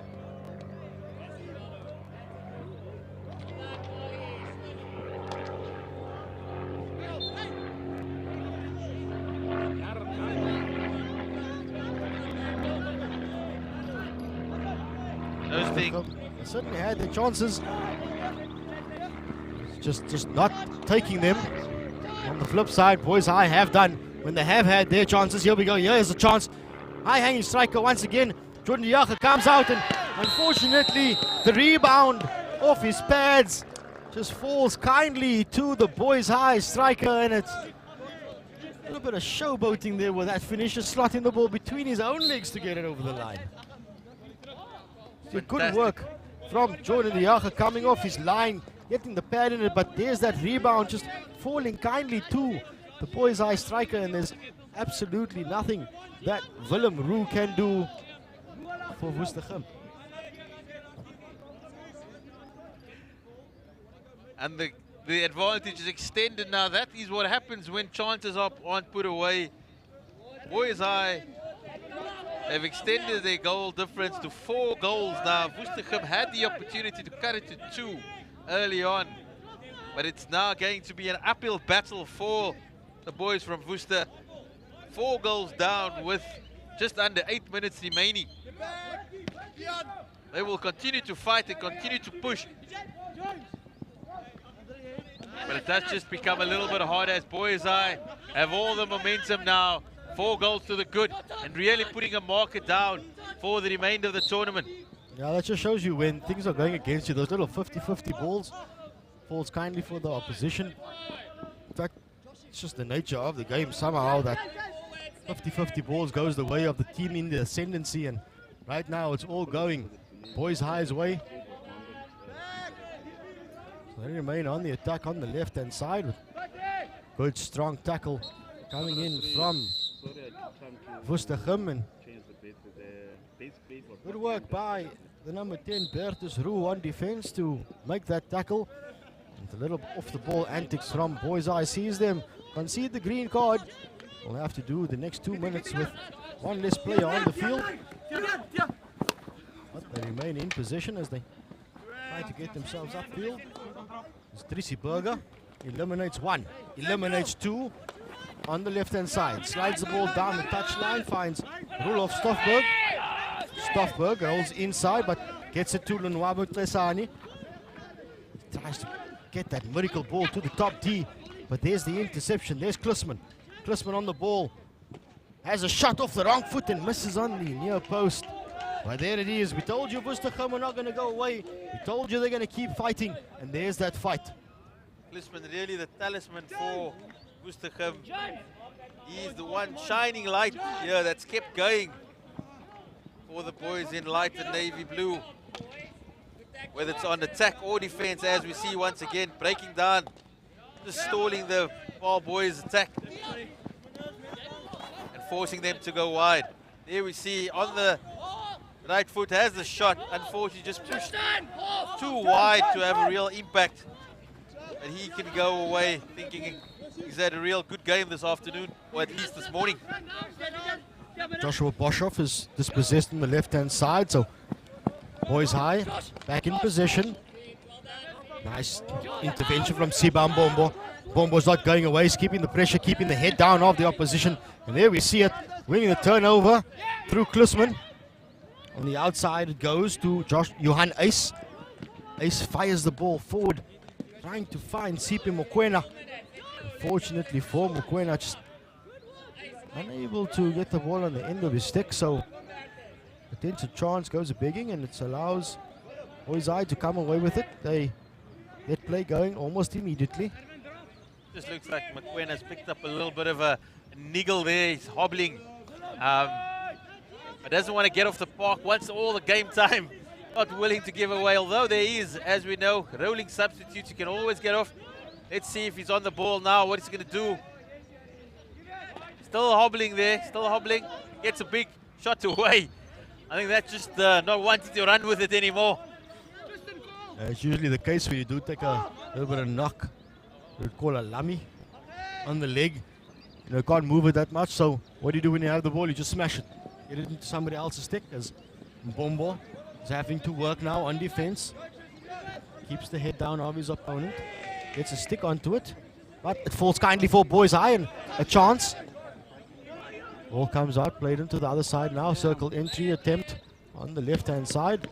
Gets the foot, so Boys High continue to remain in possession. Ball gets put in, but finds the foot of Bertus Roux. So Boys High, ball goes into the circle. Chance then, Bombo makes the intercept and clears the ball out for Woestergem. Bombo has really impressed me on defense.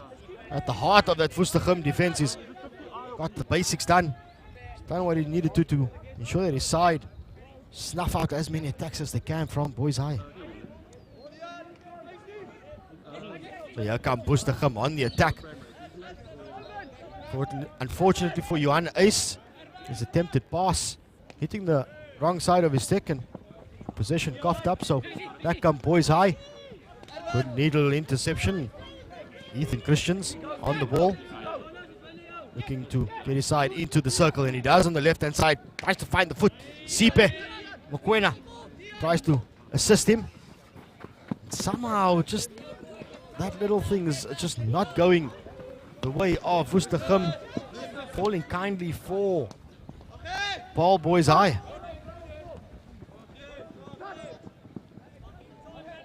Bombo stepping up from defense. Pass somehow gets around him. Trissy Burger making the interception.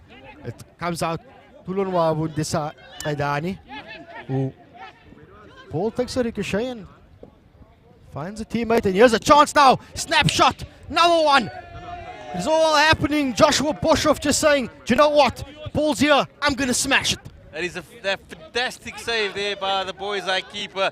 Don't think he knew much about it, but he made himself big, and he's going to have another go. But it's missed there by the Gim attacker, Mbombo. Mbombo misses this shot. He found himself there with the goal opportunity, but it's Paarl boys who keep their 4-goal advantage intact as they lead by 5 goals to 1 as the clock winds down. As you can see, 1 minute 16 seconds remaining there.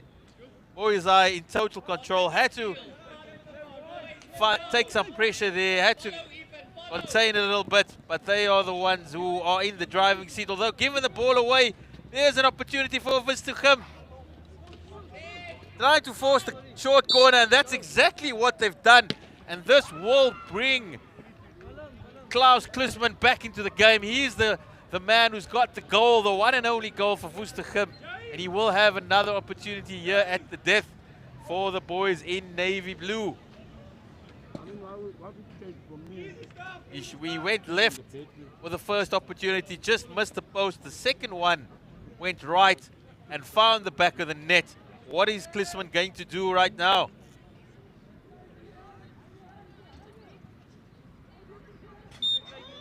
Push out comes from Lonwabo. Gets that.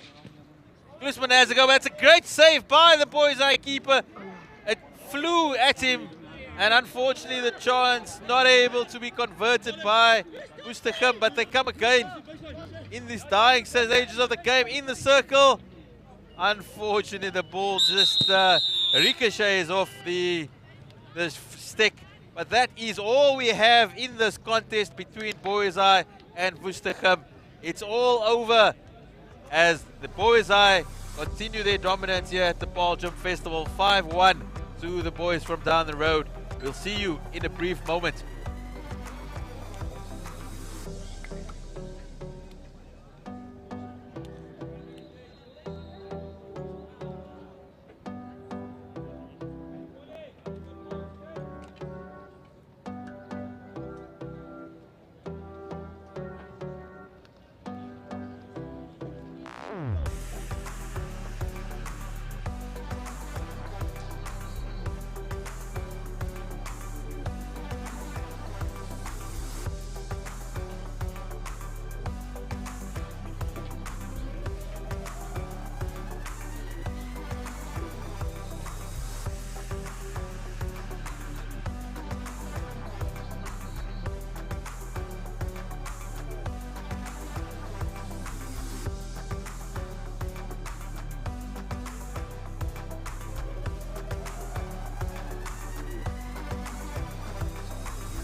On the Paarl Gym Astro for collegiate versus Durban girls. A really exciting clash expected. This is what we have been waiting to see for so long. Boys and girls hockey, the top 12 schools, that's the collegiate side. It's Rebecca Fincham, Simone Fenter, Kyla Nienaber, Tyler Marks, Jenna Peltenberg, Nicole Dames, Isabella Bisdee, Lily Sharp, Gabrielle Tate, Holly van Heerden, Laura Kleinsons, Keith Fourier, Kate Comley, Jade Brown, and Elizabeth Porter. That is the Collegiate 11.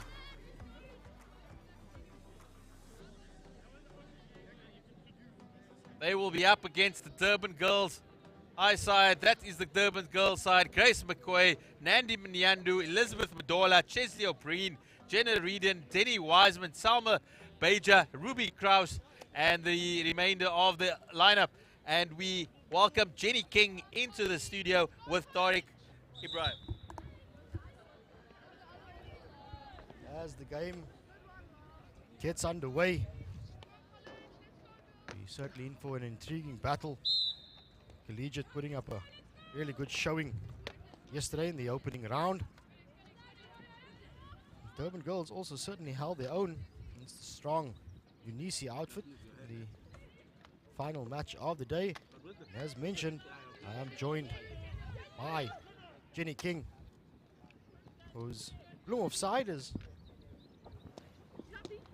had a pretty good game this morning. Jenny? Yeah, we're very pleased with our performance today. It didn't result in a win, but we knew we were up at a really top side. Unisi's athletic ability and their individual skills are superb, and I thought that our team did really well to defend them, and at the end of the day Unisi did come out worthy winners, but we were certainly quite pleased with our performance, and just again something to grow on for the rest of the tournament.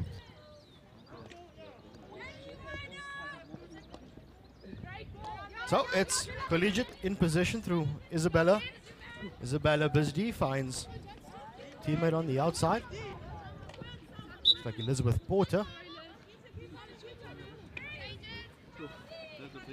But it is won by Durban girls, and they'll get the game going once again. At the back now, working it up the right-hand side. Interception is made by Kayla Nienaber, who sends it across to Nicole Dames. Nicole with acres of space ahead of her. I think really good play there in the step-up defense to not allow her player to get the ball, but rather step-up defense and then transfer the ball to the other side, and that's what resulted in the space being created for the attacker to attack into. Jenna Peltenberg trying to find the high-hanging striker. Unfortunately, nobody there, so it's up to Durban girls trying to work their way out of the 25, which they do, but strong work by Gita Fourie. Unfortunately, her first touch just comes off her own foot, so Durban girls back in position, coming out to the right-hand side of the field. Nice little run down here as acres of space sends it to the high-hanging striker, collects the ball, tries to work away down the baseline, looking for a foot. Is Jenna Reardon. Unfortunately for Jenna and her teammates, the staunch work in defense from Collegiate wins them position once again. That's Isabella Bisdi, who sends it to the left to Kayla Nienaber. Nienaber links up with her teammate, and there's now a neat little 1-2 involving Lily Sharp. Up the left-hand side goes Collegiate, but they do concede it, and back up the right-hand side go Durban girls.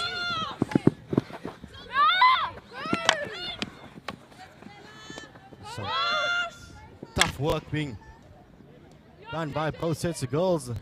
Seen the physicality certainly up there in the girls division, so we expect some more hard tackles coming in.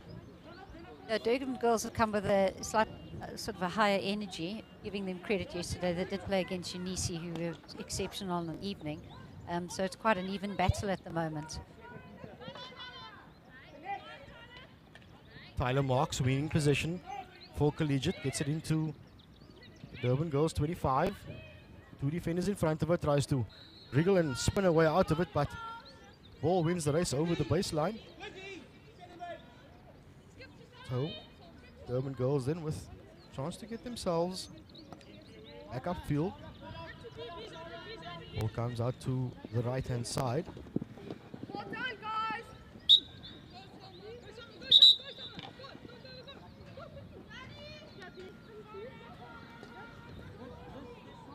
Collegiate team just seems to hold off a little bit, and at the moment they're just allowing the Durban girls to get out of the 16-yard area a little bit too easily, or too comfortably. So perhaps they're just creating a little bit of space into those pockets, and once they start stepping up it might change. But I think the coach would probably be looking to try to tighten up that. I think, having watched them yesterday, you don't want to give Durban girls any chances in the circle, and you also know you're in for a torrid time because they stick pressure on when defending is good. They get numbers around the ball, so you've got to work really hard for your goals. Collegiate turning defense into attack as they get the ball up the left-hand side. The ball's smashed across the face, and Kate calmly inside the D gets a stick onto it, but not enough, and the ricochet allows Durban girls to get away with it, and ball just dribbles off the sideline, and seems as though that's what happens when you're under a bit of pressure. Nothing goes your way. Just got to ride it out and see if you can. As shot comes in from Gabrielle Tate. Save is made. Yeah, well saved, because that was off the back foot, which is always a bit of a surprise for the goalkeeper. So she did well to good solid save and clear to the top of the D. The ball sent through on the 45 to the middle, and here goes Durban girls now. They look to find the high-hanging striker, and unfortunately, ball wins the race once again. But there's that chance. There's that little bit of threat that Durban girls do possess when they do have the ball upfield. Outlet from Collegiate is intercepted, and Durban girls in position at top D, trying to find a way through. The Collegiate defense is organized. And they're forming a blue wall, a blue barrier at the top D as tries to go around the outside and down the baseline, but not to be. Yeah, good composure there. Just put the ball on the foot, stifle the attack, and give ourselves some time to transfer the ball to the other side, which they've done quite effectively. So to the far side goes Collegiate. Jenna Peltenberg under a bit of pressure, but she rides the tackle and manages to maintain position for her side, looking great step up to get Lily Sharp in the action, but good work from the defender, and equally well done by Isabella Bisdy, who wins it back for them, sends the long ball forward. Good elimination skills from Kate Comley, who gets even more pressure on her, but somehow manages to wriggle her way through 4 defenders in front of her, finds the foot, does Kate Comley, and short corner time for Collegiate. I think the most noticeable thing for me there is her first receive on the ball. She just led back, giving the opportunity to make sure she receives without pressure on her, and then she was able to make the lateral run. So a real package there of great hockey, individual skills hockey. So then we get a chance to see what Collegiate can do on the attack.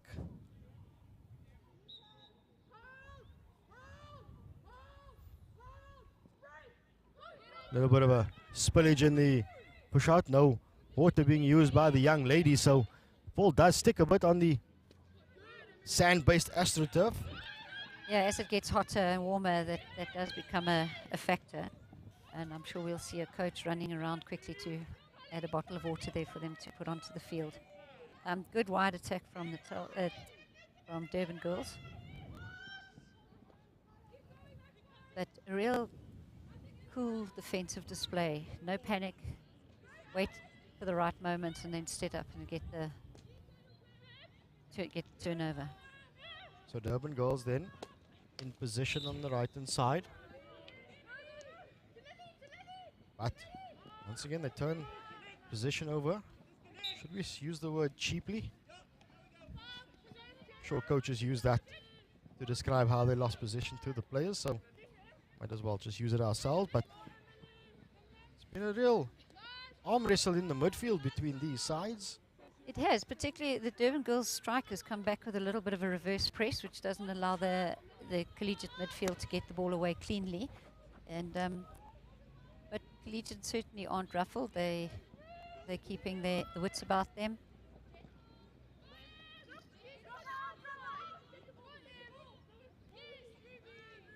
Good one-on-one turnover.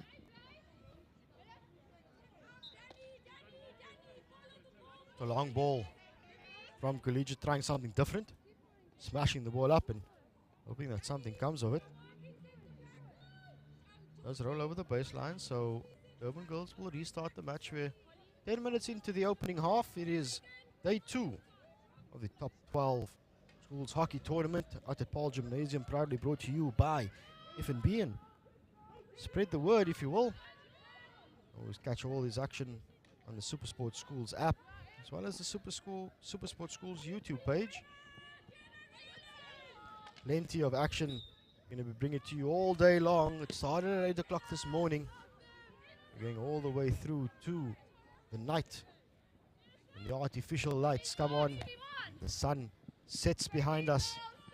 But the action on the field will keep going. Quite a few of these schools will be playing 2, even 3 matches for the day.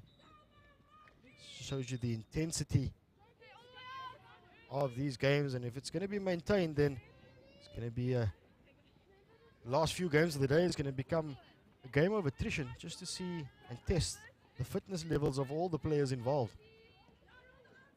So Durban Girls under all sorts of pressure as Jenna Peltenberg comes away with it on the right hand side, smashes the ball across and finds a foot. If you don't get the ball in the circle, you never know what might happen. Yeah, I think that's the first time I've seen collegiate midfield step up as the Durban Girls have played the ball out of the back, and the immediate intercept caused the counter-attack. I think something I've noticed at this tournament is the ability of the defenders to control balls that have been hit into the circle. I've seen a lot of cheap short corners being given away with the ball on the foot, and they've just got to work on their low body position, step to receive the ball. Good push out this time though. Missed trap. And just allows those Durban Girls rushing back to assist the defense as they do. Get the ball out. Send it to the far side, and unfortunately ball just running away from her as Holly van Heerden gets things going for collegiate. Taken early. Ball won by Lily Sharp. Goes down the left hand side. Tries to get away past 2 defenders. She does. She wake up a little bit of space for herself, and the shot takes a deflection. But Kate Comley is there to get the rebound, and her attempted goal flies past the left-hand upright.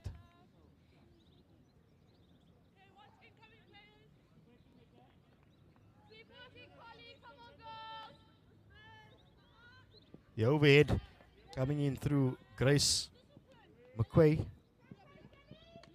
She's certainly been a fixture in the defense for Durban Girls. Has Grace on the ball now. The black stick and the grey boots, shall we call it, with the bright pink laces. So when she's on the ball, you'll pick her up pretty easily. She stepped up nicely when she's needed to get herself in between the ball carrier and the receiver. Something I've seen that's evolved in the last couple of years in schoolgirls hockey is that reverse stick release ball down the line.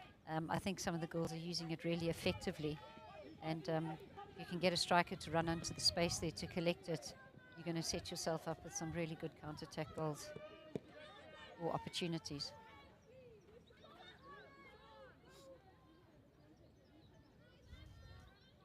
Ball being played out to the left-hand side for Durban Girls. Comley puts the defender under pressure, but some of the ball does come out, and it's Durban Girls now in possession on the right-hand side, edging their way close to the 25. Big ball forward. Excellent the rebound choice. Gets there, and fortunately, though, the angle just a bit too tight. Again, the big ball not well managed by either the attack or a defender there. So perhaps something to take home to work on in the off-season. Unfortunately for Daniela, the angle just a bit too tight for her. Hits the side board as collegiate now come forward once again, and we see Grace is there to mop things up at the back for Durban Girls, and she does that. She allows the counter attack on. Grace now overlapping on the outside. She gets herself back in position, gives it to Daniela on the baseline, and easy and calm as you like from the collegiate captain Isabella Bisdy, who nonchalantly plays the ball onto a defender's foot and gets the side going once again onto the attack. It's Kate Comley on the ball down the right-hand side. Players making runs ahead of her. She does look to make the pass, finds the foot. It's end-to-end stuff at the moment as both sides get themselves on the board with Tyler Marks trying to worm her way through. Not to be, as the 3 Durban Girls defenders keep her at bay. Yeah, I think we're going to have some real tight legs at the end of this if it continues. It's just backwards and forwards over the full length of the field, which is you know, the energy levels these girls are now having to put out.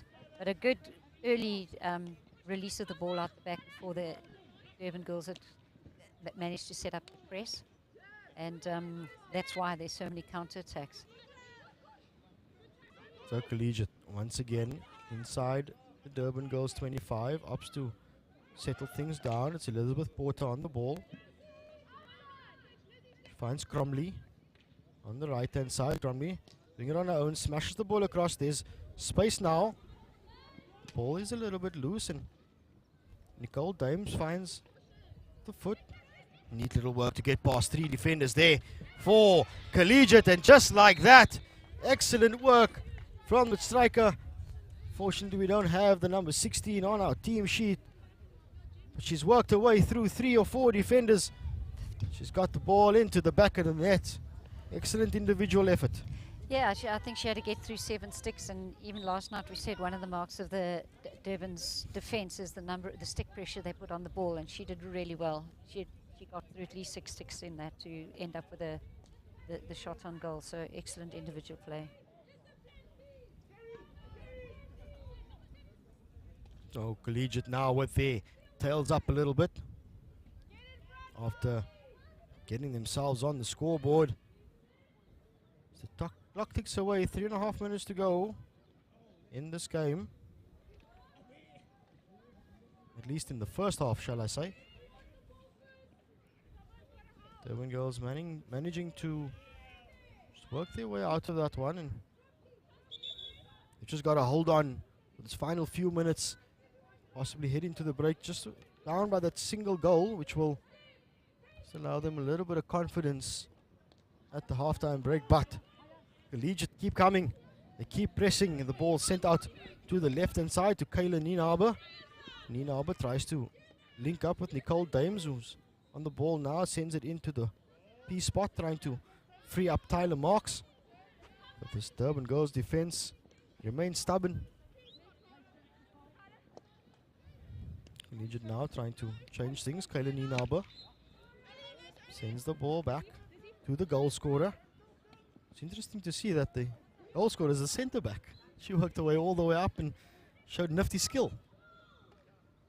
Yeah, I think it's every coach's dream to have a centre back who knows when to attack and become a game winner, and when to defend, and on the same defensive principle become the game winner.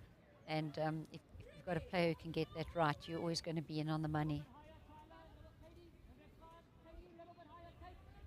So with 2 minutes to go, Durban Girls just taking their time a little bit, just getting themselves set up, working their way out of defense. Yeah, off camera they've set themselves up with 3 very high narrow strikers, hoping for the counter, which has left a little bit of space in behind their midfielders, or ahead of their midfielders, which Collegiate are capitalizing on now to transfer the ball. So Collegiate once again, Lily Sharp on the ball, rides the tackle with just a little bit too much momentum on her side, and here's that counter attack now from Durban Girls, finding one of those high strikers that Jenny just mentioned. But Elizabeth Porter works hard on her way back, manages to win possession as quickly as you like as balls come out. Played by Lily Sharp, looking for Tyler Marks up front. It's Durban Girls having to defend once again. Nicole Dames lets it go for Lily Sharp. Sharp will get it going. Kayla Nienaber on the left hand side. The slap comes in to the circle. It's a little bit high. Tyler Marks fighting. The Collegiate girls on the left hand side are reading it really, really well. There's no Route 1 defense in place with the Durban side, and they've had a number of balls in there now.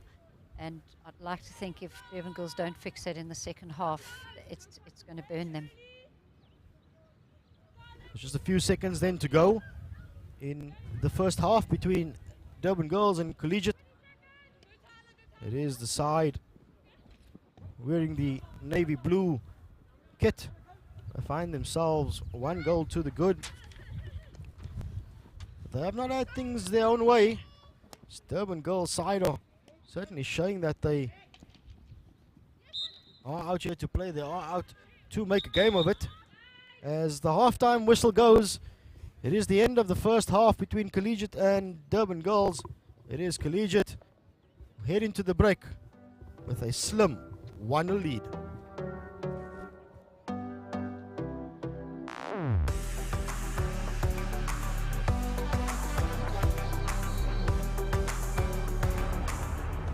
Yeah, but things are never gonna change.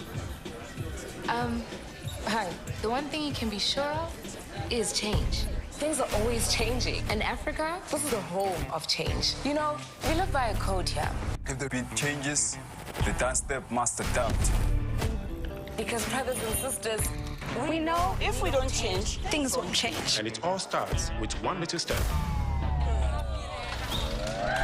yes, power. Power to the changeables, the adaptable problem solvers who don't need a corner office to start an empire. Look at us. We are the changeables. Changeables? What does that even mean? Everything's changing. So, And sometimes it's the smallest change that makes the biggest difference. Switch to FNB, Bank of the Changeables. And welcome back to Paarl Gymnasium. It is the halftime between Collegiate and Durban girls. It is the side in blue, Collegiate, who taking a 1-0 lead in first half, or at least into the first half break, thanks to brilliant individual effort by number 16 Elizabeth Porter, who's got a side onto the score sheet. Showed some nifty little stick work in the top D to wiggle her way through a few defenders. Showed the class of a striker, but she's actually a centre back. Possibly a little bit of a shout out to these two umpires who I think this is their third game of the day. They were here at 7 o'clock when I arrived, and yeah, without them we just can't have tournaments like this. So, and they've really acquitted themselves well. I think the level of umpiring's been very good in the girls section. I haven't watched the men, so I'm not criticizing them. Isabella Bisdy making the interception, and finding Lily Sharp on the left-hand side. It's Sharp that goes on a mazy run. Seems very confident with the ball on his stick. A little bit unlucky there. She was deemed to shield the ball. But certainly Collegiate has made the intent. You can see they've stepped up with a higher press now.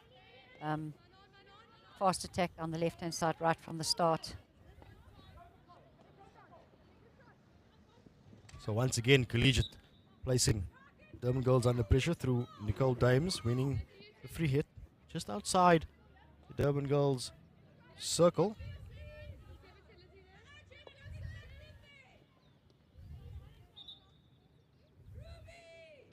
Collegiate girls have created themselves a little bit of space in the circle, and then will probably lead in towards the 7-yard area. So there is Elizabeth Porter trying to get her way through the Durban girls' defense once again. This time, though, the defensive lines are set up as it's played outside to Gita Fourie. She spills it, and chance for Durban girls then to get themselves out of the back. Big ball up the left-hand touchline, and just rolls itself out. Yeah, there's just no fear in this Durban defence. They're just so committed to keeping the pressure on, and credit to them, they've done very well.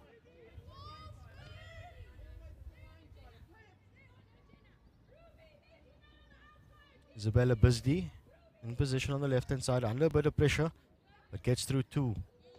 Eliminates a third. But it is free hit one by Lily Sharp. It would seem as though they're trying to find Lily Sharp at every chance they can get, just to provide the attacking impetus for Collegiate. Now it's Kayla Nienaber on the left-hand side, the left half. Seems as though it's definitely a tactic from Collegiate, Jenny, to attack down the left-hand side. I don't know if it's intentional. They just haven't transferred the ball, but now they have, so let's see. Certainly the transfer around the back is getting the better of the Durban strikers, and possibly if they can just up that pace, they're going to find the spaces down the side of the field.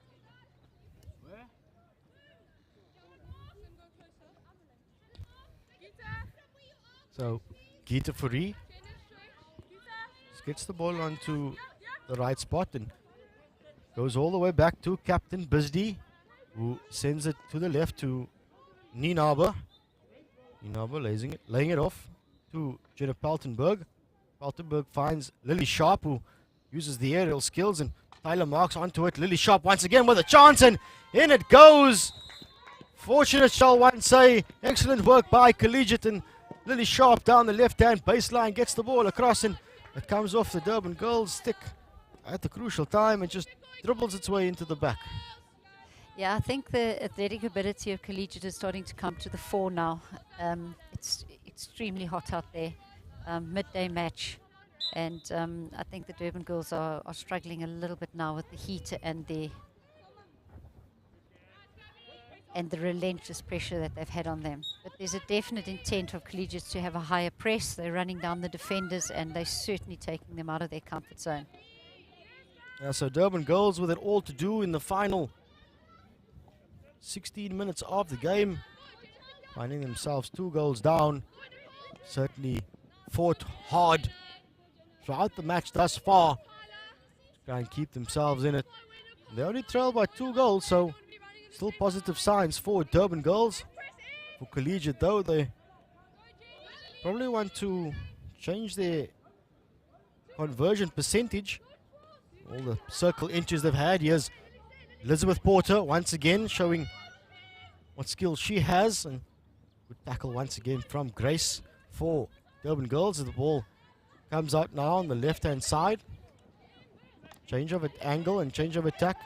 A little bit of a dangerous run that, Jenny, if you get it wrong.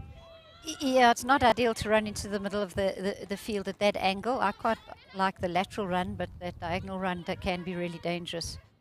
She did look up when she was against the side and saw that there was nothing ahead of her. So I think her intention was to try and retain the ball and see if she could transfer it. But the Collegiate girls just crammed the middle of the field, and she wasn't going to get through. Peltenberg looking for options on the left. She finds Lily Sharp. Sharp gets it into the circle and finds the foot, and another short corner for Collegiate. A very good lead from behind her player. So she received the ball in behind her player. Her player didn't see her make the run. And then she came into the circle unchallenged, which puts pressure on the last line of defense. I think Collegiate will be trying to push up their goal average. You know, in tournaments it can so easily come down to goal difference to get through to top 4 or a position. So, you know, every opportunity missed place pressure on you at the end of the tournament. So the push comes out. Good stop, sends it to the left. It's a variation. Looking for the deflection. Umpire's just conferring on what happened on that, and the net result, it has come off the foot, and will be another short corner for girls in blue. You see the ball coming off the foot of the second wave runner. And perhaps we can look out for the Collegiate sometimes. In that case, just before the short corner, they move their positioning. So they start all in that one clump at the top, and there she moves. They very often, once she moves to that, they pass. There it goes. It is back to the pusher. Lily Sharp goes on the back stick and doesn't make contact with the ball. Good intervention from Durban girls. They've now got a chance to counter-attack as Collegiate tried to make their way back. Ball is played upfield. Here's a chance now. One-on-one situation, and unfortunately just not going the way of Durban girls. For young budding coaches watching, that tactic at the attacking penalty corner to move your castles and your manpower at the last minute, they do it because the opposition's first wave has looked up, determined what's going on, and then suddenly the next thing she runs out and it's all different. So good tactical ploy there by Collegiate. And I'm sure they'll be disappointed not to have scored there. Comley in position for Collegiate. Oh, fantastic tackle. Another good tackle from Grace. She's been all over the park for Durban Girls. She's really put in a bit of an effort and a bit of all the hard yards you can. Quickly gets herself off the field, taking a break. A deserved break. Just remember that on the field of hockey, you are allowed rolling substitutes, so there's no limit to how many times a player can go on and off. As attempted overhead is quickly intercepted. Wisdy makes up for it though. She sends the ball forward. Sharp on the ball. Maintains possession. Looking for a teammate. Nobody there, so she goes on her own. It's now Holly van Heerden. Goes for the $1 million ball through the center. Durban Girls are up for it though. Yeah, at the moment, Durban Girls strikers have just been caught too high in the field on the opposite side from their defenders, and as a result, there's massive space for the midfielders of the collegiate team to attack into. So, coach of Durban would probably want her strikers to be working back a little bit harder. But then again, it's a two-sided coin. You get a good intercept and you target one of those, you've got a one-on-one with the keeper. Van Heerden dispossessed just outside, but Laura Kleinhans immediately on the field gets a touch. Yeah, she's in the action straight away. Very handy substitution there, straight into where the heat of the game is, and it's onto her stick. The Durban Girls coming away with a 16-yard hit out. They remain under pressure from Collegiate. It is Laura Kleinhans trying to apply pressure on the right half. It does come out. Elizabeth Porter attempts to tackle and somehow goes away, but Bisdy is there to mop things up. It's the captain. Bisdy gets into the circle.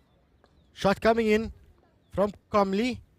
But the save is made, and Durban Girls somehow managed to whisk that one away. Yeah, always important under pressure, try and clear the ball to the side, to safety, and then get your defense to regroup. Collegiate with a chance. The ball, fortunately, doesn't go to stick, so it falls kindly for Durban Girls, who tries to find one of those high-hanging strikers, but Simone Venter using her body to ensure that she wins that 50-50 ball. I told you the girls' game can get physical. Yeah, well, when you're an athlete, you can. So Bisdy in possession, the captain of Collegiate, quickly dispossessed though, and here come Durban Girls. Ball sent forward for that one high-hanging striker. Unfortunately though, her first touch letting it down, but well, it's come off a Collegiate foot. It's touched the foot of Simone Venter, so Durban Girls now with a chance inside, at least close to the Collegiate 25 to get a rear attack going. Now up the right hand side, persist Durban Girls. As Collegiate try to arrange their defensive lines, is Bisdy engaging the ball carrier. Makes the tackle, but ball placed onto a foot, so Durban Girls continue. Ball picked up by Elizabeth Porter though. Gets herself out of danger. And there's another one of those anomalies, Jenny. Overhead, catching the hook and just going out straight left. I still think it's a better option than the one we saw yesterday when the goalkeeper had to save her own players overhead. So the goalkeeper standing there heaving a sigh of relief that she wasn't called into the game on that one. Now these things happen on hockey field. Sometimes you get it right, sometimes it goes behind you to the left. Never seen it gone to the right though, so good work from Durban Girls getting themselves into the circle, and umpire bringing the play back to just outside for an infringement. Ball keeps going though, smashed across the circle. No Durban Girl on the end of that one, but ball is picked up once again, played back into the circle, and there it is. Winning the short corner is Durban Girls, managing to find the foot, and here's a chance to get themselves on the board. You know, up until the last, say, minute and a half of play, Collegiate at 2-0 have done really well to play the ball in the opposition's half. And there's just a little bit of panic set in now, and where we've been seeing them taking the ball to space and getting it back in the opposition's half, they're making mistakes in their own half. No coach or team wants to go 2-1 now because it opens up a whole new 10 minutes ahead of us, or 8 minutes ahead of us. So Collegiate needs to slow a little bit down, get some composure back, and then just get the ball back into the Durban's half if they're to defend this lead. So once again, going awry for Durban at the push-out spot, and they need to get the ball out of the circle first before they can have the shot. They do that. Back in it goes, and still under pressure on the defense, but Bisdee having to take one on the knuckles. It's the second time now that we've seen Durban girls not making use of the bottle of water that's on the side of the field just to wet that push-out spot a little bit. Perhaps coming from Natal, the fields are always damp there because of the humidity. It's a whole new concept for them. Again, great central defense there, and back they go in the counter-attack. So good work from Durban girls as they launch the counter-attack now. Through the top D they go, shot.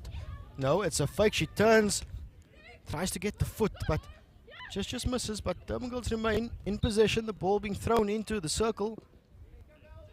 And the net result is a free hit to Collegiate. I've noticed, we've seen that the one centre back is slowing the game down. She was shaking a sore hand just now, just to get that composure, to make sure that they're clinical in getting this ball into the other half.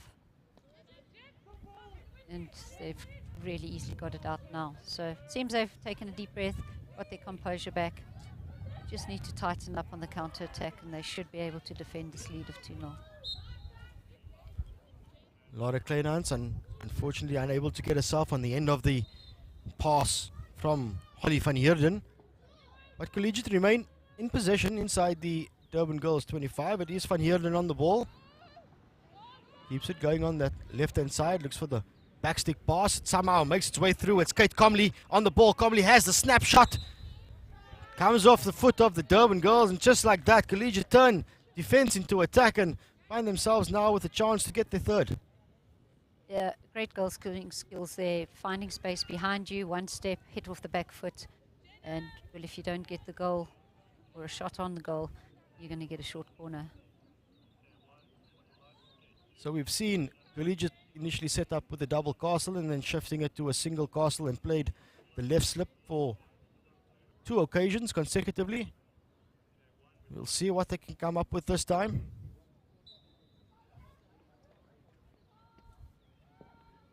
So they're remaining stationary with the double castle in this occasion, and it's their turn, unfortunately, for the push out not to go their way, but it is claimed by Porter, who sends it in to Dames. Dames gets it to Van Heerden, and it's all frantic in the circle as Durban girls somehow, some way manage to snuff out that one.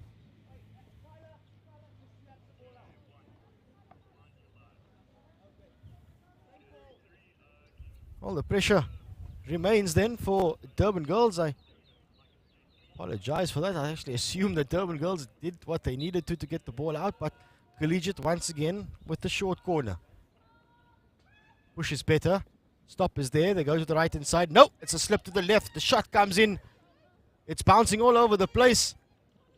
Durban girls manage to get it out over the sideline. It's all frantic and frenetic on defense for Durban girls.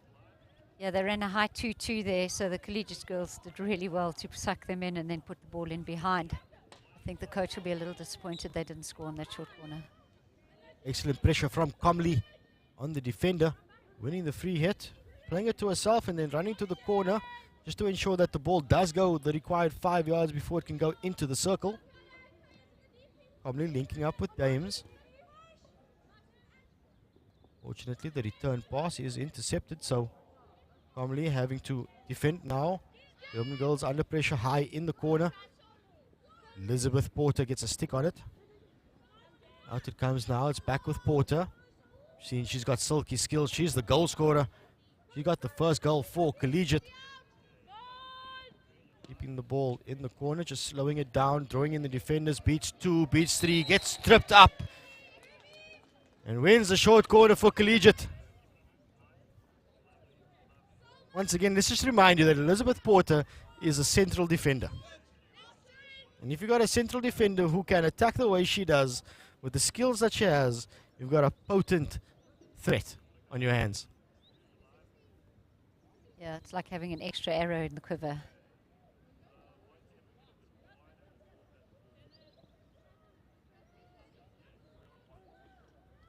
So here we go then with Collegiate and another chance. I would fancy one back to the push-outer.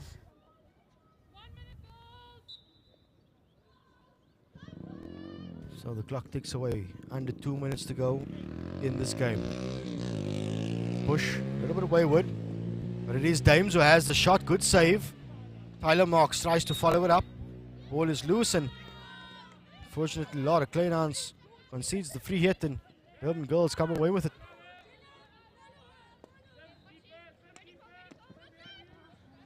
Up the left-hand side goes Durban Girls and attempted backstick pass. Flies out the touchline. Do you know that's actually become a feature these days, that backstick pass? I know in years gone by it was only used as an attacking threat inside the D to have a shot, but now these days it's a passing option. Yeah, because it's so quick, you don't have to get the ball or your feet around. You can just, and it's fairly accurate if you hit because you can hit it that direct straight ball down the line. And what I'd like to see more of at this tournament, if we had some players running in the left-hand side and reverse sticking on their diagonal straight towards the 7-yard area. But certainly there are a number of left halves who have the skill and are using it really effectively.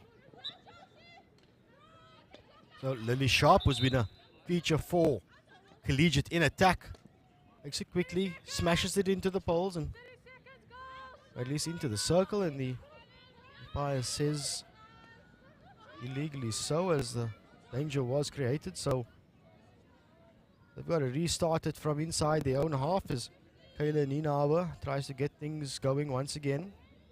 Surveying her options as the clock ticks away. A few seconds then to go in this game. It's been a game where I would say Durban Girls have certainly frustrated Collegiate. Absolutely, and they did the same last night, so it's a warning to anybody who still has to play them. They don't lie down. They do make it very uncomfortable to score goals against them, and you have to work really hard for them. So they'll be disappointed, 2 losses from 2. But there's still 2 more to go in the pools, and I'm sure they have a fighting spirit, so they certainly won't lie down. So that's the way it ends. It's Collegiate who emerge victorious by 2-0 over Durban Girls. Do not go anywhere though. The game might have just ended, but up next we have Paarl Roos against Stellenberg. We'll be back shortly.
Welcome back to the Paarl Gym Astro. We're here for the big game between Paarl Roos and Stellenberg. The Paarl Roos boys from just down the road in Stellenbosch, they put a fantastic effort in yesterday against the powerful Sack side. They only went down 1-0. That's the Paarl Roos side. Keanu Meyer, he's in goals. Ruben Brits, Isaac De Wet, Josh Schmidt, Luan van Zyl, Hatting Nel, Connor Morrison, JP Muntz, Keith Siebrits, Callum van Oudtshoorn, Christos Swanepoel, Matt Raymer, John Owen Sheridan, Bowden Geldenes, Luke Oliver and Matt Lawson. They were the side that put up a fantastic effort against Sachs. Well, they will be facing a Stellenberg side. Arno Steyn, Christo Duplessis, Mayburg Wessels, Cameron Saunders, Caden Lowe, Jared Murray, Henk Pretorius, Liam Tello, Dion Potgieter, Ben Marais, Charles van Niekerk, Nicholas Brown, Ruben Leroux, Sebastian Swanepoel, and Ellie Bush. A really fantastic contest. We await. We will see whether Stellenbosch, how much it took out of them yesterday, that effort against Sachs, if they had a good sleep, if they've rested up, and they're all ready for their second clash of the Top Schools Festival. It's a wonderful occasion out here in Paarl. Fantastic to see these young men and also these young ladies out in the park again. It's been a traumatic winter, but we are underway here with the Maroon Machine. Starting from right to left on your screens, they in the maroon shirts, the traditional maroon shirts with the blue trousers, while Stellenberg, they'll have the green and blue going from left to right. So early intercept by Stellenberg, throw into the middle. Good skill work there, but unfortunately giving away the free hit.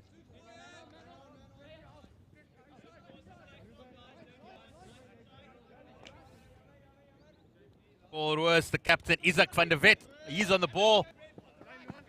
Plays it out wide.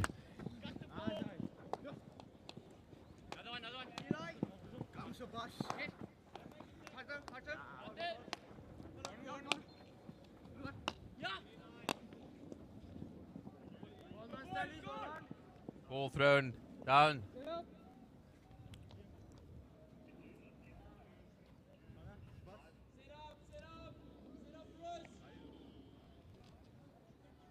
Stellenberg has the ball.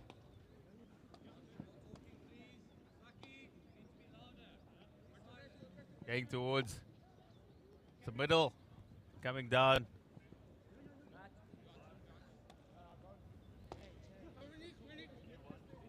Really be interesting to see what Stellenberg can offer against a really powerful Paarl Roos side.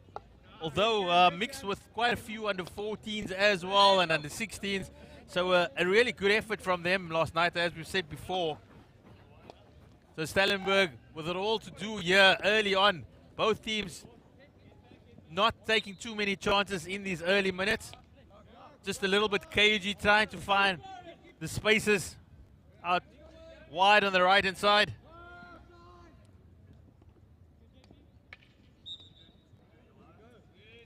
There's no circle entry for Paarl Roos. Stellenberg comes away. That is Liam Tello on the ball for Stellenberg.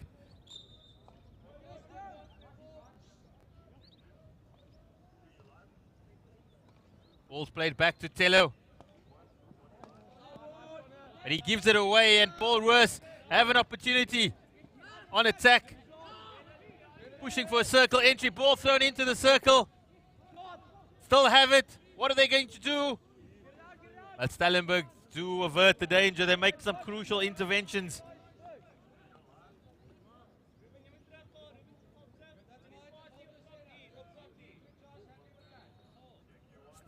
Paarl Roos on attack. Coming down the right hand side. Big ball into the middle. Deflection. That's good work by Tello again. He gets it wide. As Stellenberg get it out through Mayburg Wessels.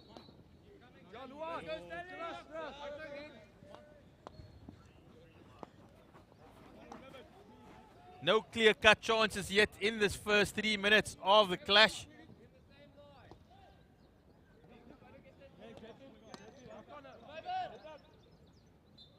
That's Liam Tello again on the ball for Stellenberg.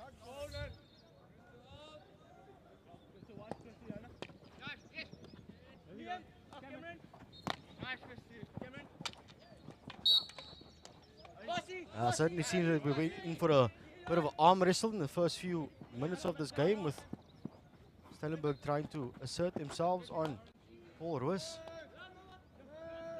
Say something that the development and the improvement made by Stellenberg in the hockey program over the years has been something to behold. Certainly stepped things up, and they've helped to improve the standard of hockey at their school, so certainly earned them the right to come in, showcase what they have at the top 12 schools tournament. Brought to you by F&B. You see them now on the attack down the right hand side. Neat tackle though from Paarl Roos. Out.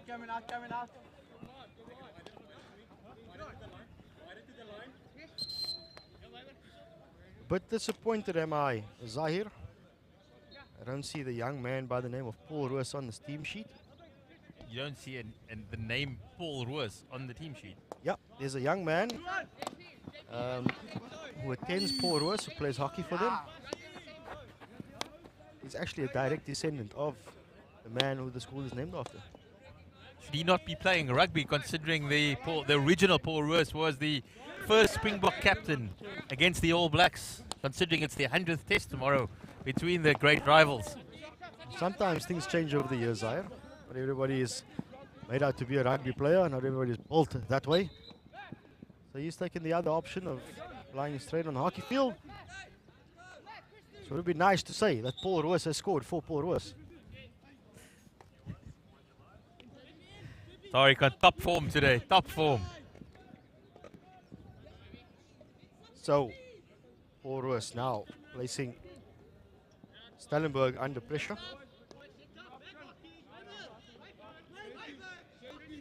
As wait for play just to restart itself.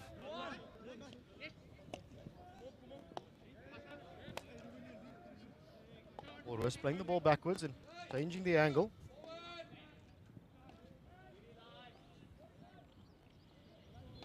In the right hand corner, Paarl Roos, but good defending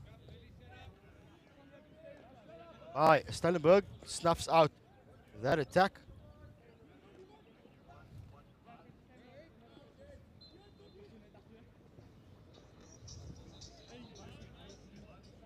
So Stellenberg trying to get themselves out of the 25, goes the aerial route, and Paarl Roos under pressure high up in the field, but it is played out by them, and misplaced pass by the captain. Spills position in the midfield, and maybe see that hustle by Stellenberg to maintain position, but going up for a shield or a stick block, as we know as players. Something the umpires have certainly kept their eye on this tournament thus far. Here's a good chance, stretching the legs up the left hand side. The pass, unfortunately, just comes off the end of his teammate's stick, and the ball rolls over the baseline.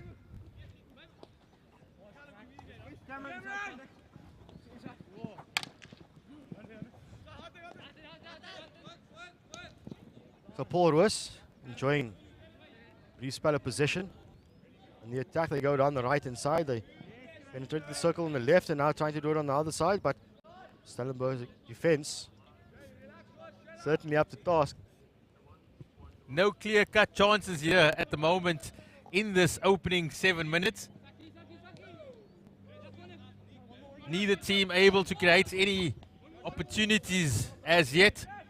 We saw Keanu Meyer in goal for Paarl Roos yesterday. He put in a fantastic performance against Sachs. Really kept his team in the game until the dying stages, before Sachs were able to score a goal against the run of play. But hasn't been called on just yet. Neither has Philip for Stellenberg in goals.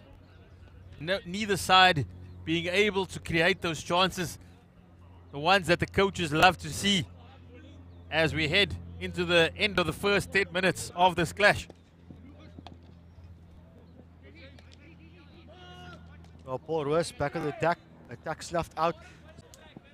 Paarl Roos intercepts, but shows you what working back can do if you can steal that ball back. Ding-dong battle in the midfield between Paarl Roos and Stellenberg. Either side giving an inch. Either side allowing easy circle penetrations. Either side able to hold onto the ball for long enough to put together a meaningful attack. Wears on. Maybe just getting a little bit frustrated, the ball not being played to him. It certainly does seem like there could potentially be some frustration for that young man.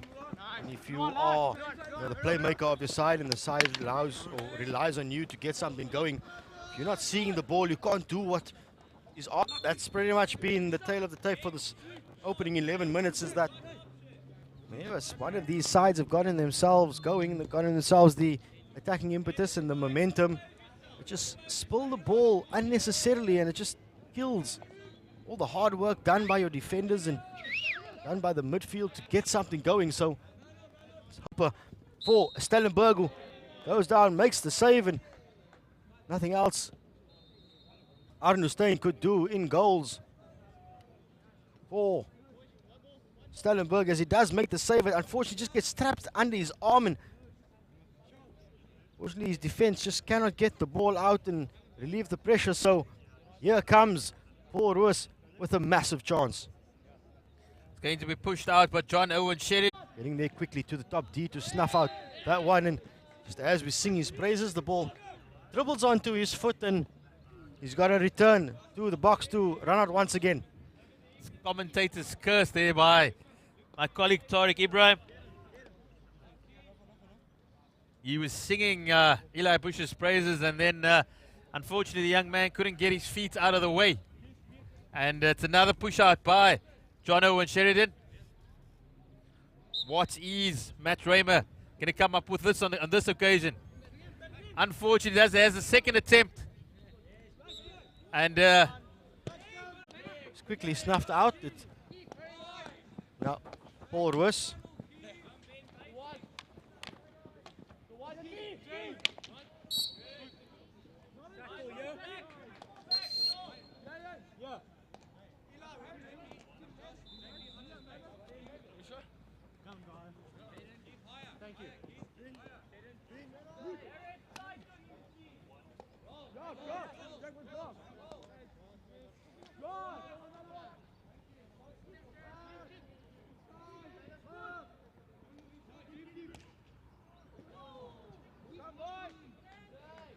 Next time.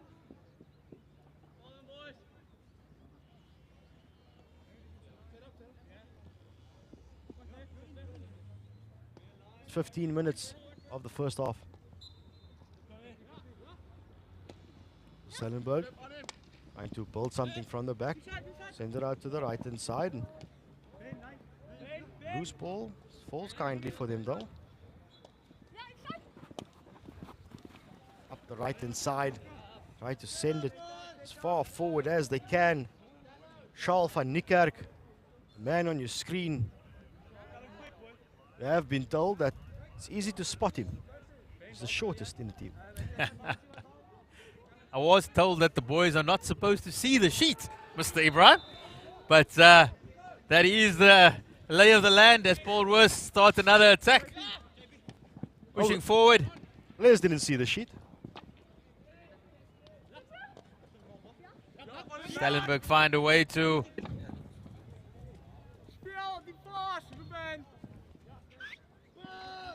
but it is Paul Roos fighting. But Stellenberg with a chance. They do win the free hit outside the circle, and shows you that sides are evenly poised and evenly matched. Both of these defenses have done what they needed to do to maintain the 0 on the scoreboard. It's going to come down to which side makes a mistake. The short corners on the Paul Roos side, and it's the first one for the boys in the teal green of Stellenberg. Remind me to go paint shopping with you, Zaire. You'll know all these pastel colors.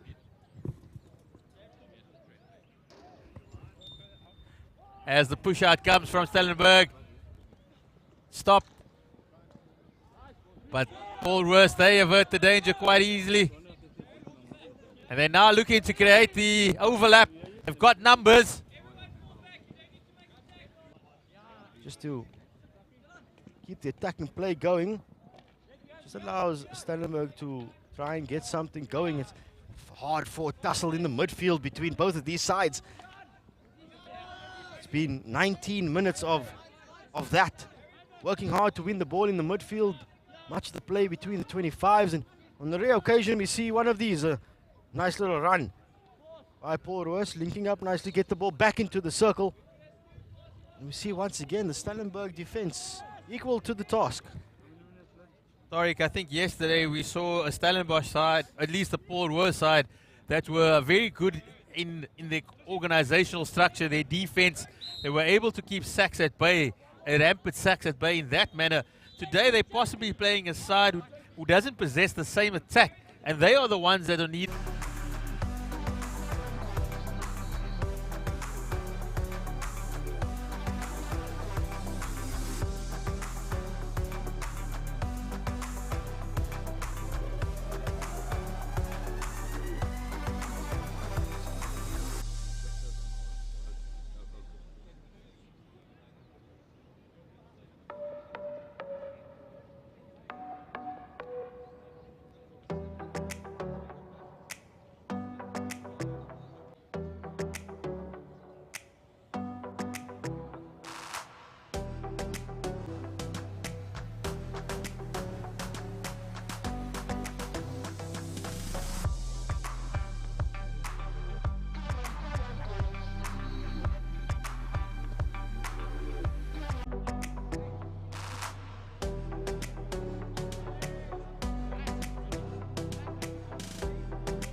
We're back here at the famous maroon shirts and navy blue shorts as well. Stellenberg coming down the left. Liam Tello on the ball. He's been quite instrumental on defense.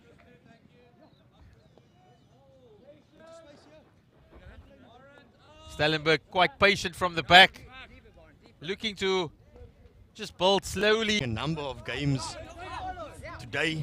Throughout the day, they're going to be playing a number of games, so they're going to try and keep the legs as fresh as possible. But it is Paarl Gimnasium in position on the right-hand side through into midfield for Stellenberg. Happy to pass the ball around. Happy for the ball to do the work. Which under these conditions, when you do have a few games coming up, is what you want to do, is you want the ball to do the work, save the legs as much as you can. To the maroon machine, who now give it away to Stellenberg, who are attempting another attack. Both teams treating the ball a little bit like a hot potato at the moment, but that's an opportunity. There's a circle entry, shot taken, but it's gone wide for Paarl Gimnasium. Philip in goal for Stellenberg, still not called upon to make a save throughout this entire match. Yeah, Philip just stretching the left leg a little bit.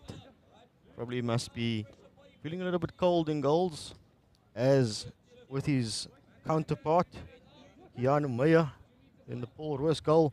Not much action in and around, or at least inside the circle, for the goalkeepers to get themselves involved in the game. It's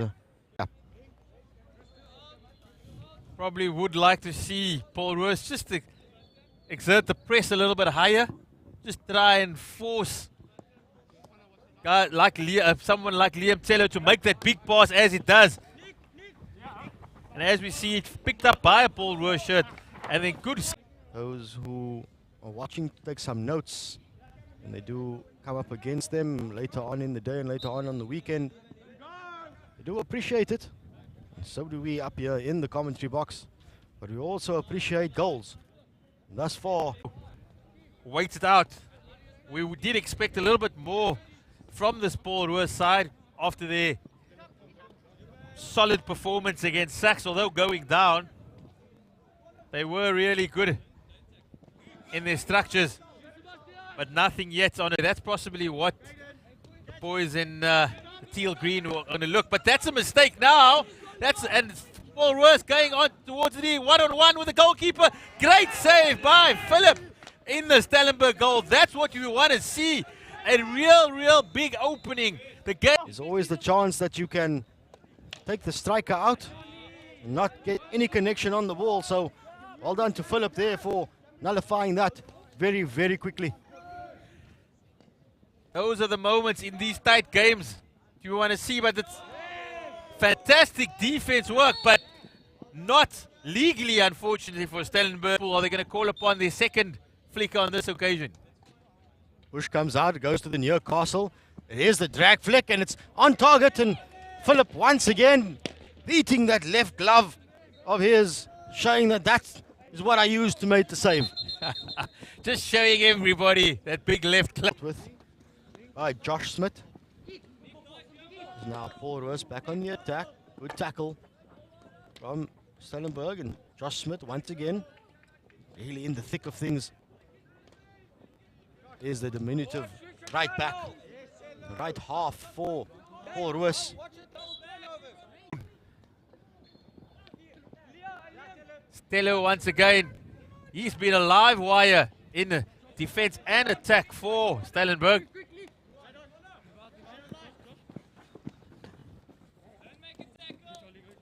Paul Roos now on the right hand side, changing the angle a little bit. It is Tello who comes away with it. Looking up the left hand side, trying to find Charles van Niekerk on the left hand side, but fortunately for the young man, the pass a little bit too heavy, too hard for him to get onto. What is going to give in this final 9 minutes? Who's it going to be? Who's going to put their hand up? Who's going to spark the magic for either Paul Roos or Stellenberg to get that crucial goal? One does feel that exactly what this game needs. It's just a goal here. Paul Roos. Great attacking attempt. They have put some pressure on that Stellenberg defense. Really trying to create that opportunity. And we'd like to see a lot more of that in this final 8 minutes of this clash. It remains goalless here on the Paarl Gym AstroTurf A.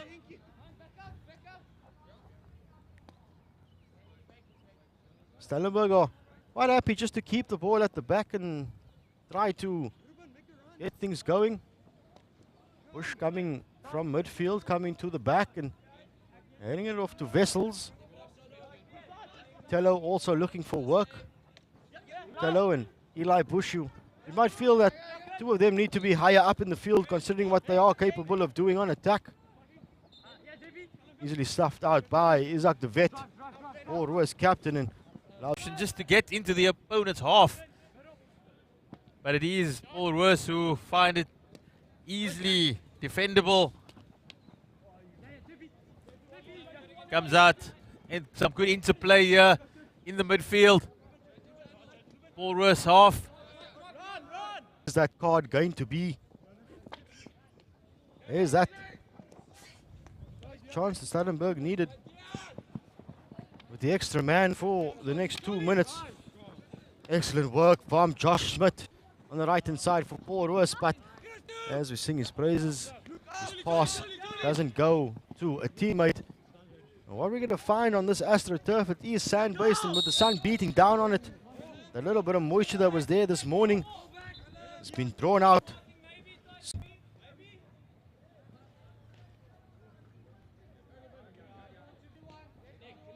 The vet, the captain of Paul Roos, trying to get something going forward.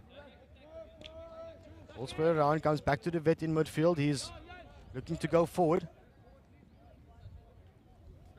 Not much happening off the ball for Paul Roos, so the ball carrier has got no option but to go back, and that is the danger when you try to attempt the pass across the faces. You do allow the opposition to intercept it, and now Stellenberg try to get something going on themselves. Tariq with 5 minutes remaining. Does either team possess a moment of brilliance, break the deadlock? It is a game that has been not many chances. There was the one by Paul Roos earlier in the day, but it was defended fantastically well by Philip in the Stellenberg goal. And we now look forward to the short corners. Pushed out. Not to be, but Paul Roos now remaining in possession inside Stellenberg 25. Everybody was wondering what happened in the Stellenberg short corner. As soon as the pusher does make contact with the ball to get it out, if it does bobble that way, he cannot play it again. It's got to be one of his teammates. Nice wide open on the P spot. Had the goals in front of him, and unfortunately just coming off the hook of the stick. And he pulls it wide. What is it going to give? Is it going to be a mistake that's going to prove to be the difference? Or is it going to be a moment of brilliance? This final 90 seconds will prove exactly what it's going to be. Will we end in a stalemate, or will there be a moment of brilliance? It's picked up by Marburg Wessels. He's on the ball there, trying to get out wide. But I think Paarl Worth, they will rue the opportunities. They were the side with arguably the best chances in the game. Tello knowing the only way to go right now is keep the ball in the Paarl Worth half, deep into the Paarl Worth half. I think Stellenberg, they've settled for the goalless draw here in this game. It's Eli Bush. Maybe he's got a moment within him. He goes on the run. But unfortunately, the umpire calling it there.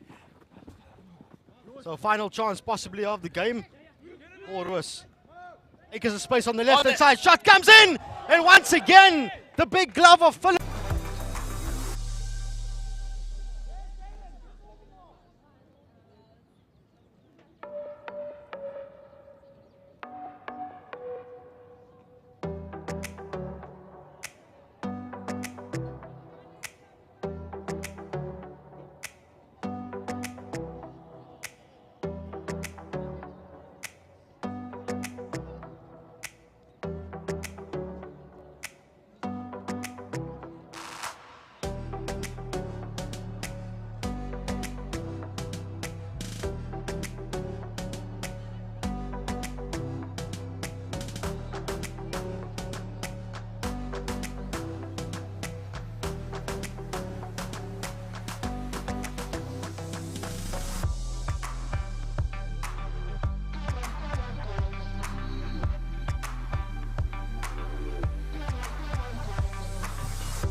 Playing hockey again. Yeah, no, it's been absolutely a tedious year with the ups and downs, but to be able to put together a tournament like this right here at the end, just to finalize and put the cherry on the cake for a very tough season. And we've been blessed with some spectacular hockey. Their basics is good. They've got some speed. Anay van Vieren with the ball there, one of their key players. So already got a shot away. Oranje on the attack. And let's see if St. John's can pull this one through. That's definitely a strong tactic from Oranje, really making sure they can do. Good transfer to the right-hand side of the field. Oranje on the attack. There's absolutely acres of space there, being worked well there. And I really have to say, so far, the officials in this tournament has been fantastic. And we're very, very blessed to have a very experienced umpire. No, they've got a potent drag flick. Let's see if that's the one they're going to go for. I haven't really seen many variations for them, but I think if you've got a PC that works, and especially if you've got a good flicker, why change it? We'll see the player pouring a bit of water just to speed up the push out for the short corner. Improving year by year with a great drag flick. Sorry, that's to a Nate van der Westhuizen correction there, putting away that penalty corner drag flick. And we have to say also, with an event like this, we can't do without our sponsors. And so a great shout out to F&B. And Danelle, you're also being a TD for this tournament. I mean, putting it together like this is a lot of work that goes in there. So far, fantastic job and organizing a superb event. But what would you say is your biggest struggle trying to get it together like this? Thanks, Ian. It was a bit challenging, especially with all the COVID rules and stuff. But luckily, our Mr. President just made the rules a bit bit more clear and made the people 500 just at the right time before our tournament. So we are very glad that could happen, and we could have pulled this tournament off. I think especially for the children. Yeah, no, absolutely, and especially with the COVID complications that there are, and not having any spectators. So again, being able to live stream these with School Sports Live or Super Sports Schools, it's just amazing how the technology has improved, and just the exposure that it's been giving to be able to watch. So parents sitting in Bloemfontein or in Natal this afternoon, welcome to you, and I hope you know it's well worked there on the left hand side, finding the play on the far post. Nice little tip in, just past the keeper, and we're 6 minutes into this first game and we're already 2-0 up. It looks like number 14, Caroline Wessels, just put that one away. So Oranje on the attack again. Let's see if St. John's, I must say... Setting up a really high press there. Oh, and there we go, turning over, and that's what... Great goal. That's Great why finish. what the press are for, eh? Yeah. Putting pressure, turn over the ball and scoring from there. Yeah, no, St. John's putting themselves under a lot of pressure there with that transfer. I think in a high transfer like that, you definitely don't want to be playing across your goals. There's an old saying, don't play in front of the goals. And I think, especially in a high press like that, it's very important to keep that in mind, and maybe playing it around the outside, try to ball it up and work it out of the defense. Oh. And if you've got a player that can throw overhead, that would also be an option, getting out of high press or hitting a long ball maybe just to break their press. But I must say they are setting up a great high press. Yeah, on the attack again. Another circle entry there, and another penalty corner for Oranje. And you mentioned the overhead, and it's something I've really noticed in this tournament. A lot more of the girls being able to throw really big overheads from 25 to halfway line. And it's great to see that being used in girls hockey now. Definitely. Let's see if Oranje can put this one away. Again, getting ready. It's good push, good trap. Going for a little variation here, the zigzag, but good defense there. Buttons another, hit the foot, so it's another penalty corner. Let's see if St. John's can keep this one out. I must say, Oranje has been on the attack the whole time. For the first half, the first 8 minutes was only Oranje. Great drag flick, great save by the keeper. And that was good defense by St. John's. You can see the goalkeeper celebrating there, and that's why they're special people. Like Obo saying, goalkeepers are amazing people. So great save and a little jig there to celebrate. And Rania making sure the very, very good 1v1 ability with these players.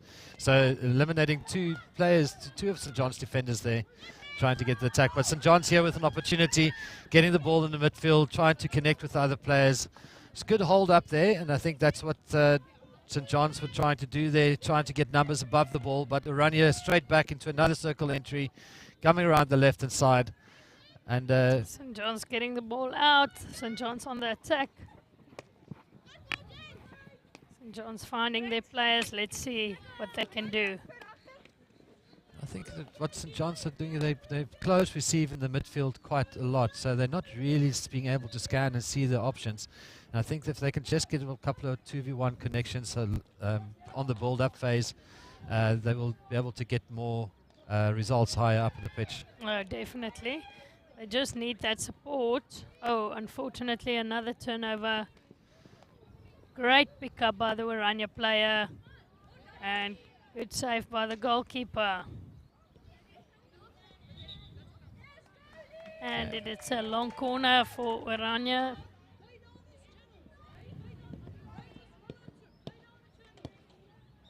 I must say, if St. John's can keep the ball a bit longer, they will create more opportunities on the attack. So at the moment they are just defending. So let's see if they can create something on the attack. You see they're setting themselves up for an outlet. Very, very deep defender there in the deep defensive zone. But Oranje is really setting up the press again very high. But the nice little outlet there to the left half. Nice little 2v1 connections. And that's what, there we go. And that's a much better outlet from St. John's. But Orania is just getting the ball and on the speed, on the counter-attack. So they've got numbers, but great defense. Good tackle. I must say this, Orania girls looks like real athletes. Some sprinters there. So I think Mornay, the coach, go looks for sprinters and then teach them a bit of skill because they've got speed. Yeah, if they can break 100 meters under 12 seconds, here's a stick, go play hockey. Definitely.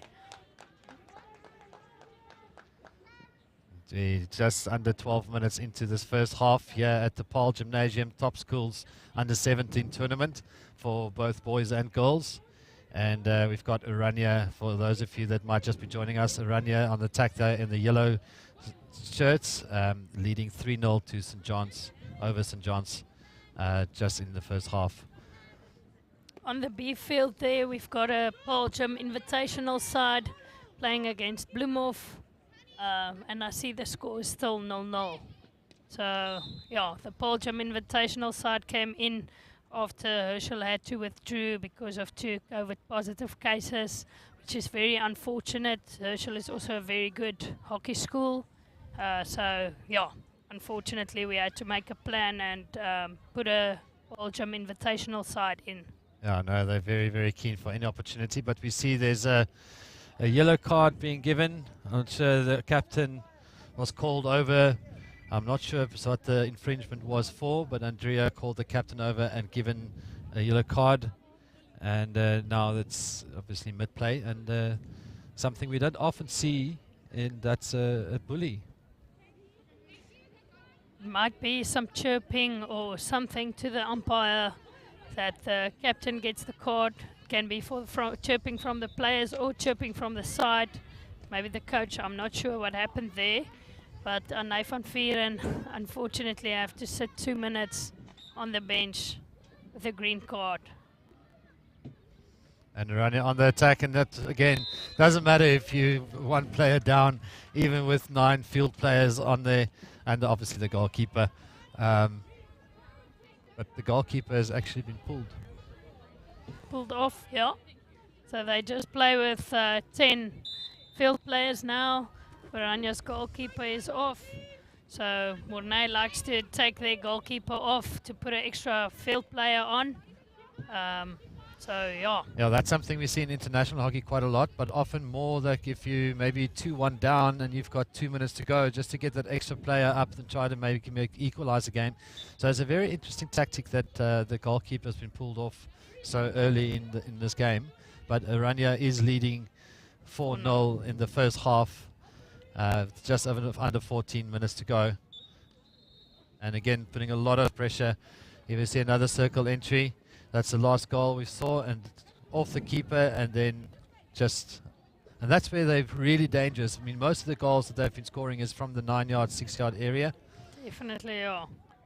Most of it on the attack again, and another goal. And that's what we've been talking about, that 9-yard area, that they really get their players in the key areas and just make sure they get the first shot on target. The keeper has to make a save. And then score from that. So that's great. Orania leading 5-0 against St. John's with 5 minutes left in the first half. We look at the replay. 9-yard area, just going back. Goalkeeper makes a save and the player on the far post just taps it in. Yes, opportunity for St. John's. They are on the attack. Let's see what they can do. Great defense by the Orania player. Just giving our players time to get back.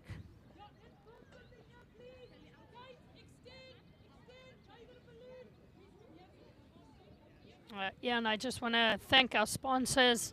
Without the sponsors, it wouldn't be possible to out this tournament. FMB, our main sponsor, and then also Lime Crop, Twizzler. So we've got a lot of different sponsors. Yeah, to cover all the costs. It is quite a lot of costs for a tournament like this. So thanks to all our sponsors, And yeah, it's great to watch some hockey again, to see the girls enjoying themselves. And here we see a very interesting scenario. We've got St. John's very excited for their penalty corner, and Oranje with no goalkeeper. What do you think must be going through Coach Mornay's head right now? I don't think he minds. I think, yeah, let's see what they can do. If St. John's have a flicker, hopefully they can use that to get 1 goal back. But let's see. Or you've got old Australian suicide runs, and you've got all 4 players storming down the first castle, putting that tremendous pressure on the flicker.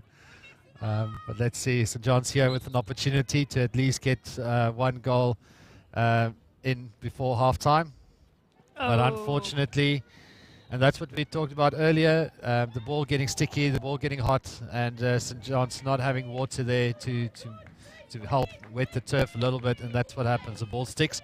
But Oranje here on the counter-attack, that's always the danger part. And we've got a 2v1 scenario here, but well work back there by St. John's defender to stop that counter-attack from Oranje. Yeah, Oranje is quite dangerous on the counter-attacks. So, but great work for St. John's getting back. Oranje in the circle now with another opportunity. And that's a goal. I think there was definitely a bit of confusion there. It was a nice little baseline run, and the ball was then pulled over to across the goal. But it looks like the goalkeeper completely let that go. Maybe she thought that the ball was over the line. Yeah, or the defender will clear it. Unfortunately, it looks like a communication gap there between the goalkeeper and the player. So let's see, Oranje on the attack. And going forward again. Once again, we see that 1v1 elimination ability of Oranje. They're not scared to take on the defenders. Very confident. Little 3D skills there. Nice little circle entry. On the right hand side, always someone on the far. And that's what Oranje also really does well. They really stretch the defense. They always have someone. Here, there's another look at that goal. And just rolls in. Yeah, see the goalkeeper looking a bit confused there. And Oranje scoring another goal just past the goalkeeper's left foot. So, yeah, Oranje are really dangerous. And, yeah, just want to score goals. 7-0, and it hasn't been half-time yet. And St. John's on the attack. And that's the thing in a tournament like this, when you have you earn points for a win, you get 3 points, and if you draw a game, you get 1 point. Here's another look at that goal. Off the keeper, getting the rebound, and just putting it away. Yeah, it's that 9-yard area that you talked about. Was that another goal? That was certainly another goal. When we watched the replay, Oranje scored 1 more. That's the thing, like I was saying, with the point system. And the thing is, if you always get goals for you and goals against you, and the goal difference will determine sometimes the position. So Oranje making no mistake here, trying to calculate as many goals for them as possible with as little against them, making sure that they would be able to fight for a top spot in the pool playoffs.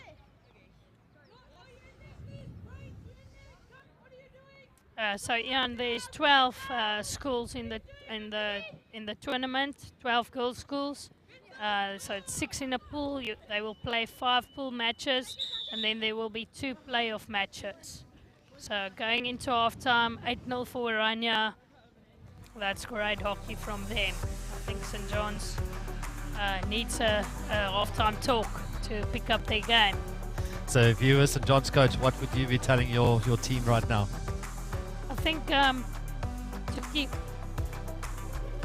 I think just to keep the ball a bit more and to just to keep possession and be a bit harder on the ball. So that's a wrap. Half time. We'll see you for the second half.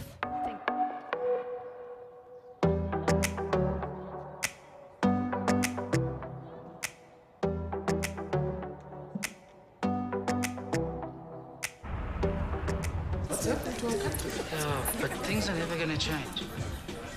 Hi.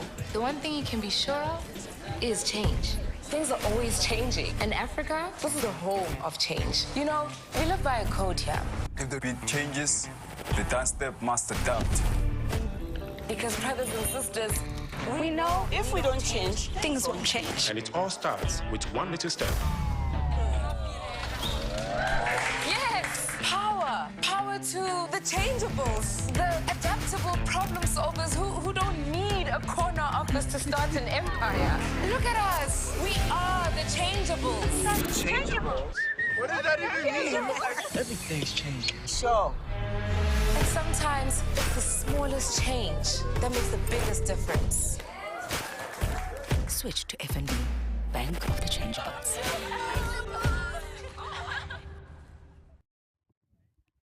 And good afternoon here from the Paarl Gymnasium Top Schools Under 17 tournament for boys and girls. And we have a sunny, warm afternoon here in Paarl, and a beautiful Paarl Gimnasium in front of us. And it's a very, very heated game with Oranje in the yellow playing against St. John's in the black, and Oranje leading already 8-0 in this tournament and in this pool stage match. Oranje with the turnover, and they're on the attack again. Anay van Vieren showing a bit of her skills.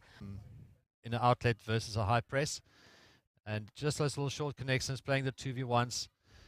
But you need to make sure that you can connect with your teammates. Definitely, yeah, great midfield transfer in the middle of the field for Oranje. On the attack in the 9-yard area and scoring. That's a good goal by the Oranje number 12, which is Kayla Olivier. And the score is 9-0 for Oranje. It's a quick start to the second half, making sure that they've put their absolute final stamp on this match. And you can really see St. John's having more numbers back. And I think they're really trying to maybe just prevent those one-on-one and maybe try to get two defenders on the ball carrier. But yeah, we see Oranje again on the attack. The ball carrying ability is just so great. You can see how far they get the ball in front of them, getting the eyes up, getting the vision to see who they can pass to. But Oranje here with a penalty corner.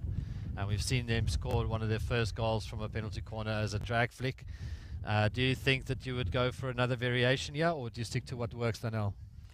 I think this is a match where you can do your variations and try them. Actually, practice them in the match, because they have so much short corner. So when it gets to the knockout stages, they know what. But that's what we said, get the first shot on target and make sure you got numbers around the keeper. And that's what Oranje has been doing very well. And all it is just sticking one goal after the another. So, yeah, that is great. A little mini derby with the two Boland schools. And the score is still 0-0 on the B turf. And yeah, we see Oranje getting ready for the push out. Great Much better trap. And a great flick in the top left corner. That is great hockey by Oranje.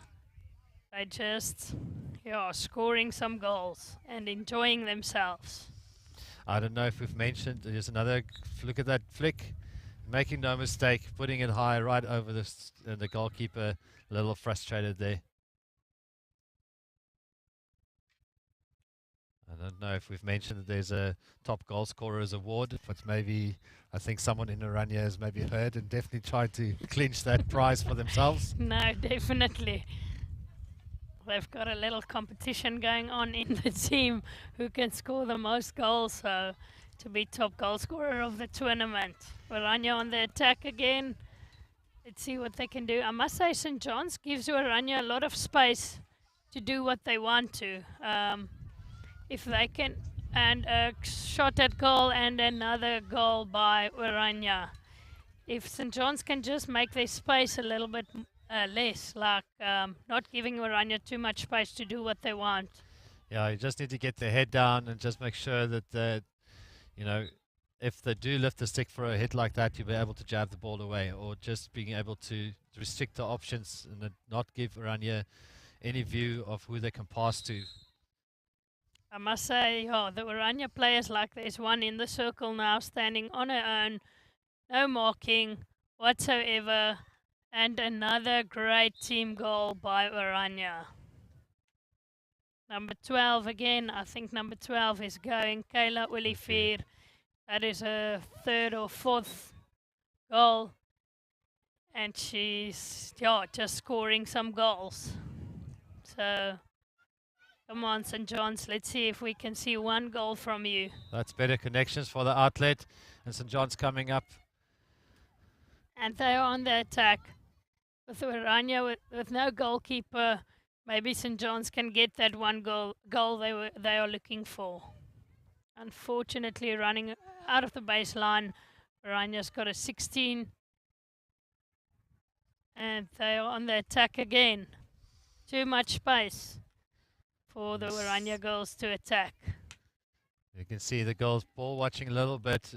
Even though they're marking their players, the moment the ball gets closer, they all ball watch and stepping off the Oranje strikers, giving them way too much space, like you've been saying earlier. And I think that if you can just keep it a little tighter there. But I think it's very tricky in a game like this to keep your confidence up. But St. John's really still getting their sticks in there now. And that's what you like to see. Just a little bit more defense and winning the free hit there from St. John's. St. John's trying to outlet by hitting the ball out and just giving it away.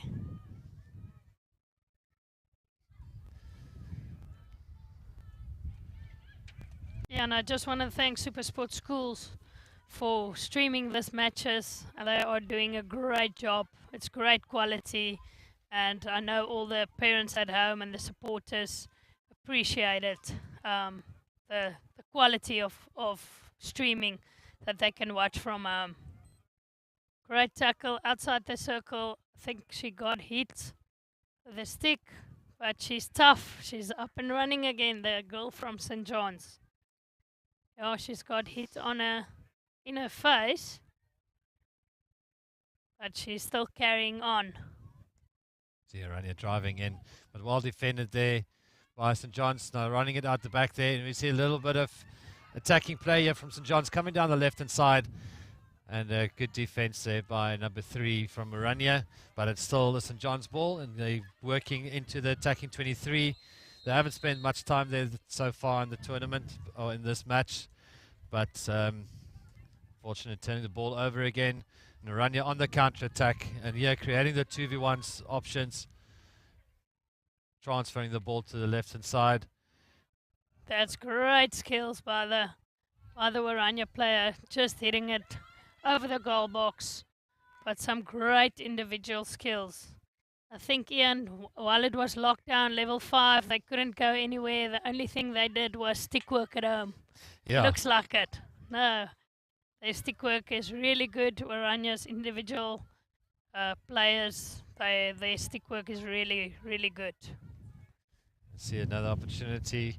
Nice little inside pull there. 1v1 elimination, making no mistake there, but just putting it over a little bit too high. And again, you can see the amount of space that Oranje is creating for themselves here. Are they creating it, or is this St. John's just allowing them to get into that space? Oh, good turn and a pass. And the Oranje player picking up the ball on the attack. Just couldn't find a player. And St. John's. And Oranje on the attack again. Anay van Vieren. Oh, ball a bit sticky. Looks like the ball is sticky there on the turf because of the heat. Taking a free shot and putting it in the bottom corner is Oranje with their 14th goal. It's just a little bit unfortunate there with the defender in front of the goalkeeper. I don't think the goalkeeper had a clear shot on that, or a clear eye. Let's have another look here. You can see that player just in front of the goalkeeper. The goalkeeper couldn't see the ball, so unfortunate there for St. John's. Oranje on the attack. This is both of this team's second match for the day. They played one yesterday. They are playing 3 today. and then 2 tomorrow and 1 on Sunday. So it's nice, 7 games over the weekend. The playoff matches starts tomorrow afternoon. So then it will be cross pools. So it will be the semi-finals tomorrow afternoon and evening. And then on Sunday it will be the final positions playoffs. Yeah, it's a lot of hockey being played over 4 days, and you can see, we will see by tomorrow who's the fittest teams, who has been doing some conditioning during the lockdown period or during this COVID last few months. Yeah, that is very important, Ian. You can't go through a tournament without being conditioned and unfit. So, yeah, it gets hectic and it's rough on the legs. But, yeah, let's see. Luckily, there's a few subs. We allowed the teams to bring 18 players. So, yeah, just 16 on the bench and on the field, and then 2 in the stands. But you are allowed to change the 2 in the stands with every match. Yeah, we see St. John also not capitalizing on the opportunity of being in the attacking 23 and setting up a high press there on Oranje. St. John saying, we want to get in your face, we're not going to let it go. And but again, just that high press costing them now with having not numbers behind them. And Oranje inside the circle here with another opportunity. Let's see what they can do. And Oranje just couldn't put that ball away. I must say, Ian, the decision making in the circle of Oranje is quite interesting. Sometimes there is a player open, but they go on their own. Sometimes it works, other times it doesn't work. So it looks like they are also experiencing a bit in this match. The Oranje players getting some confidence here. Yes, you can see, I can understand what you're saying, whether am I going to go as an individual or am I going to set up one of my teammates that's maybe in a better position. But I think if you 8 minutes left of this match and you're already leading 14-0, I think this is like a bit of a confidence booster. You can try and have that shot, get your name on the scoreboard. Another drag flick here. Good. On the save, and I think that is the 6th or 7th goal. That is a drag flick on target, saved from the keeper, and then just from the rebound, they score their goals in the 9-yard area. So, Ian, what would you do if St. John's was your team, and what would you tell them in a situation like this?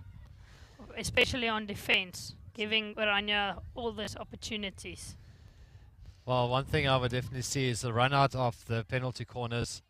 They're running almost 3 players in one line, so you don't have. I'll definitely change my strikers to run too high and too low to be able to clear the pads of my goalkeepers, get into the rebound and clear the pads a lot quicker, and deny Oranje that chance to be able to play the rebound shots. Then I would definitely try to get my players to engage a little bit more in the 1v1, trying to get the head down instead of giving them so much space. So you basically shutting off their vision and the passing opportunities so they can't see that pass. And also just in terms of marking, they're quite flat. So I would get my players to have a bit more open shoulders so I can see the attacker and the defender, or the attacker and the ball. So I'll be able to step on the intercept on that pass. They're a little bit loose, and ball watching is a major problem for St. John's at the moment. Yeah, no, definitely. They are watching the ball and not the players. So St. John's just can't get that ball out the back. Oranje putting too much pressure on them. Great individual skill on the baseline for Oranje, putting that ball away for their 16th goal. Well, that's classic, what we've been discussing about their stick work ability, and it's literally like that ball has been glued to the stick. And let's have another look here. Taking this was the previous one. It was not on target. Oranje on the attack. Let's see if they can continue with this. I must say, Oranje keeps their pace up. It's not like they leaving their foot from the pedal. What do you say? How do you say it? Keeping a like they are keeping their foot on the pedal. Yeah. Definitely. But it is a tournament, and it is a top schools tournament, and that's what you want to see. It is a highly competitive environment that you're playing in. You're playing against some of the top schools in the country, and you can't let your guard down or think that, okay, well, let's ease it off or anything like that. It is unfortunately very competitive. Just more than 4 minutes to go. Score is 16-0 for Oranje. Let's see if St. John's can keep them out.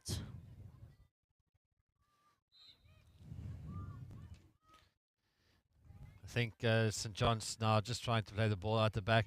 And I think what we're talking about competitiveness, and even though St. John's might be so far behind, it still would have, they still need to make sure to keep the ball higher on the pitch and not allow Oranje just to have a run at them. It's almost like they've a little bit given up and therefore just like stop playing a little bit. But there we see, unfortunately, the ball going onto the St. John's defender's foot, and another penalty corner opportunity. See the Paarl Gymnasium boys getting ready for their next match on this beautiful Paarl Gymnasium Astro. The host boys playing against Hilton all the way from Natal. We also see some good quality boys hockey this weekend. Push.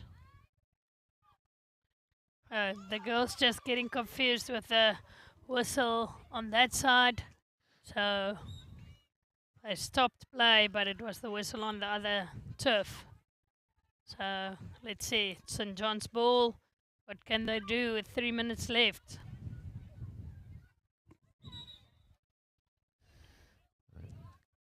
On the B field, it's Bloemhof and the Paarl Gym Invitational side. The score is still 0-0. That match is also being live streamed by a Pixelot camera. It's quite interesting, Ian, the technology we've got with the Pixelot camera tracing the ball. So you don't need someone to video that match. The camera follows the ball, and yeah, some great technology being used for sports today. Yeah, and you'll be able to view those matches on the SuperSports app. You can download it from Google Play Store. And we're getting into the last few minutes here. There's 2 minutes, just over 2 minutes left on the clock. Oranje leading 16-0 against St. John's. Let's see if Oranje can score 1 or 2 more with a straight hit. And she roofs that ball into the net. That is a great goal. Just had acres of space. It's literally like St. John's was just standing there watching. Number 13 looks like Nicole Leroux from Oranje. See the replay there. That is, if this team sheet is correct. Yeah, but some great players in this Oranje side. So we see there's Vian Liebenberg.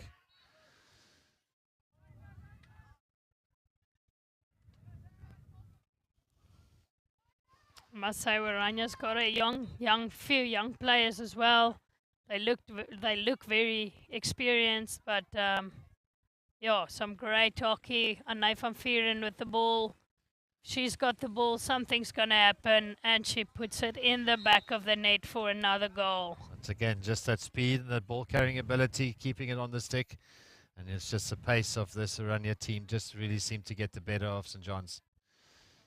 Looks like they are going for a record year for the most goals in the match in the tournament. So yeah, with less than 1 minute left, let's see if St. John's can keep them out. Oranje on the attack again, and they've got the ball. Right individual skills. Ball just going past the goalkeeper on the goal box. 30 seconds left on the clock. Oranje still keeping the pressure on, still not letting it go. And they're in the dying seconds of this match, probably the last penalty corner that we'll see, and the last goal scoring opportunity. Let's see if Oranje can put a final one, that final nail in the coffin.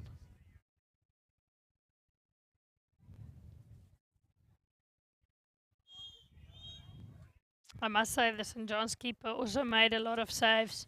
So well done to her. Yeah, always difficult with that rebound goals. Rania on the attack. Oh, flicking against the St. John's player. And yeah, that will be a match.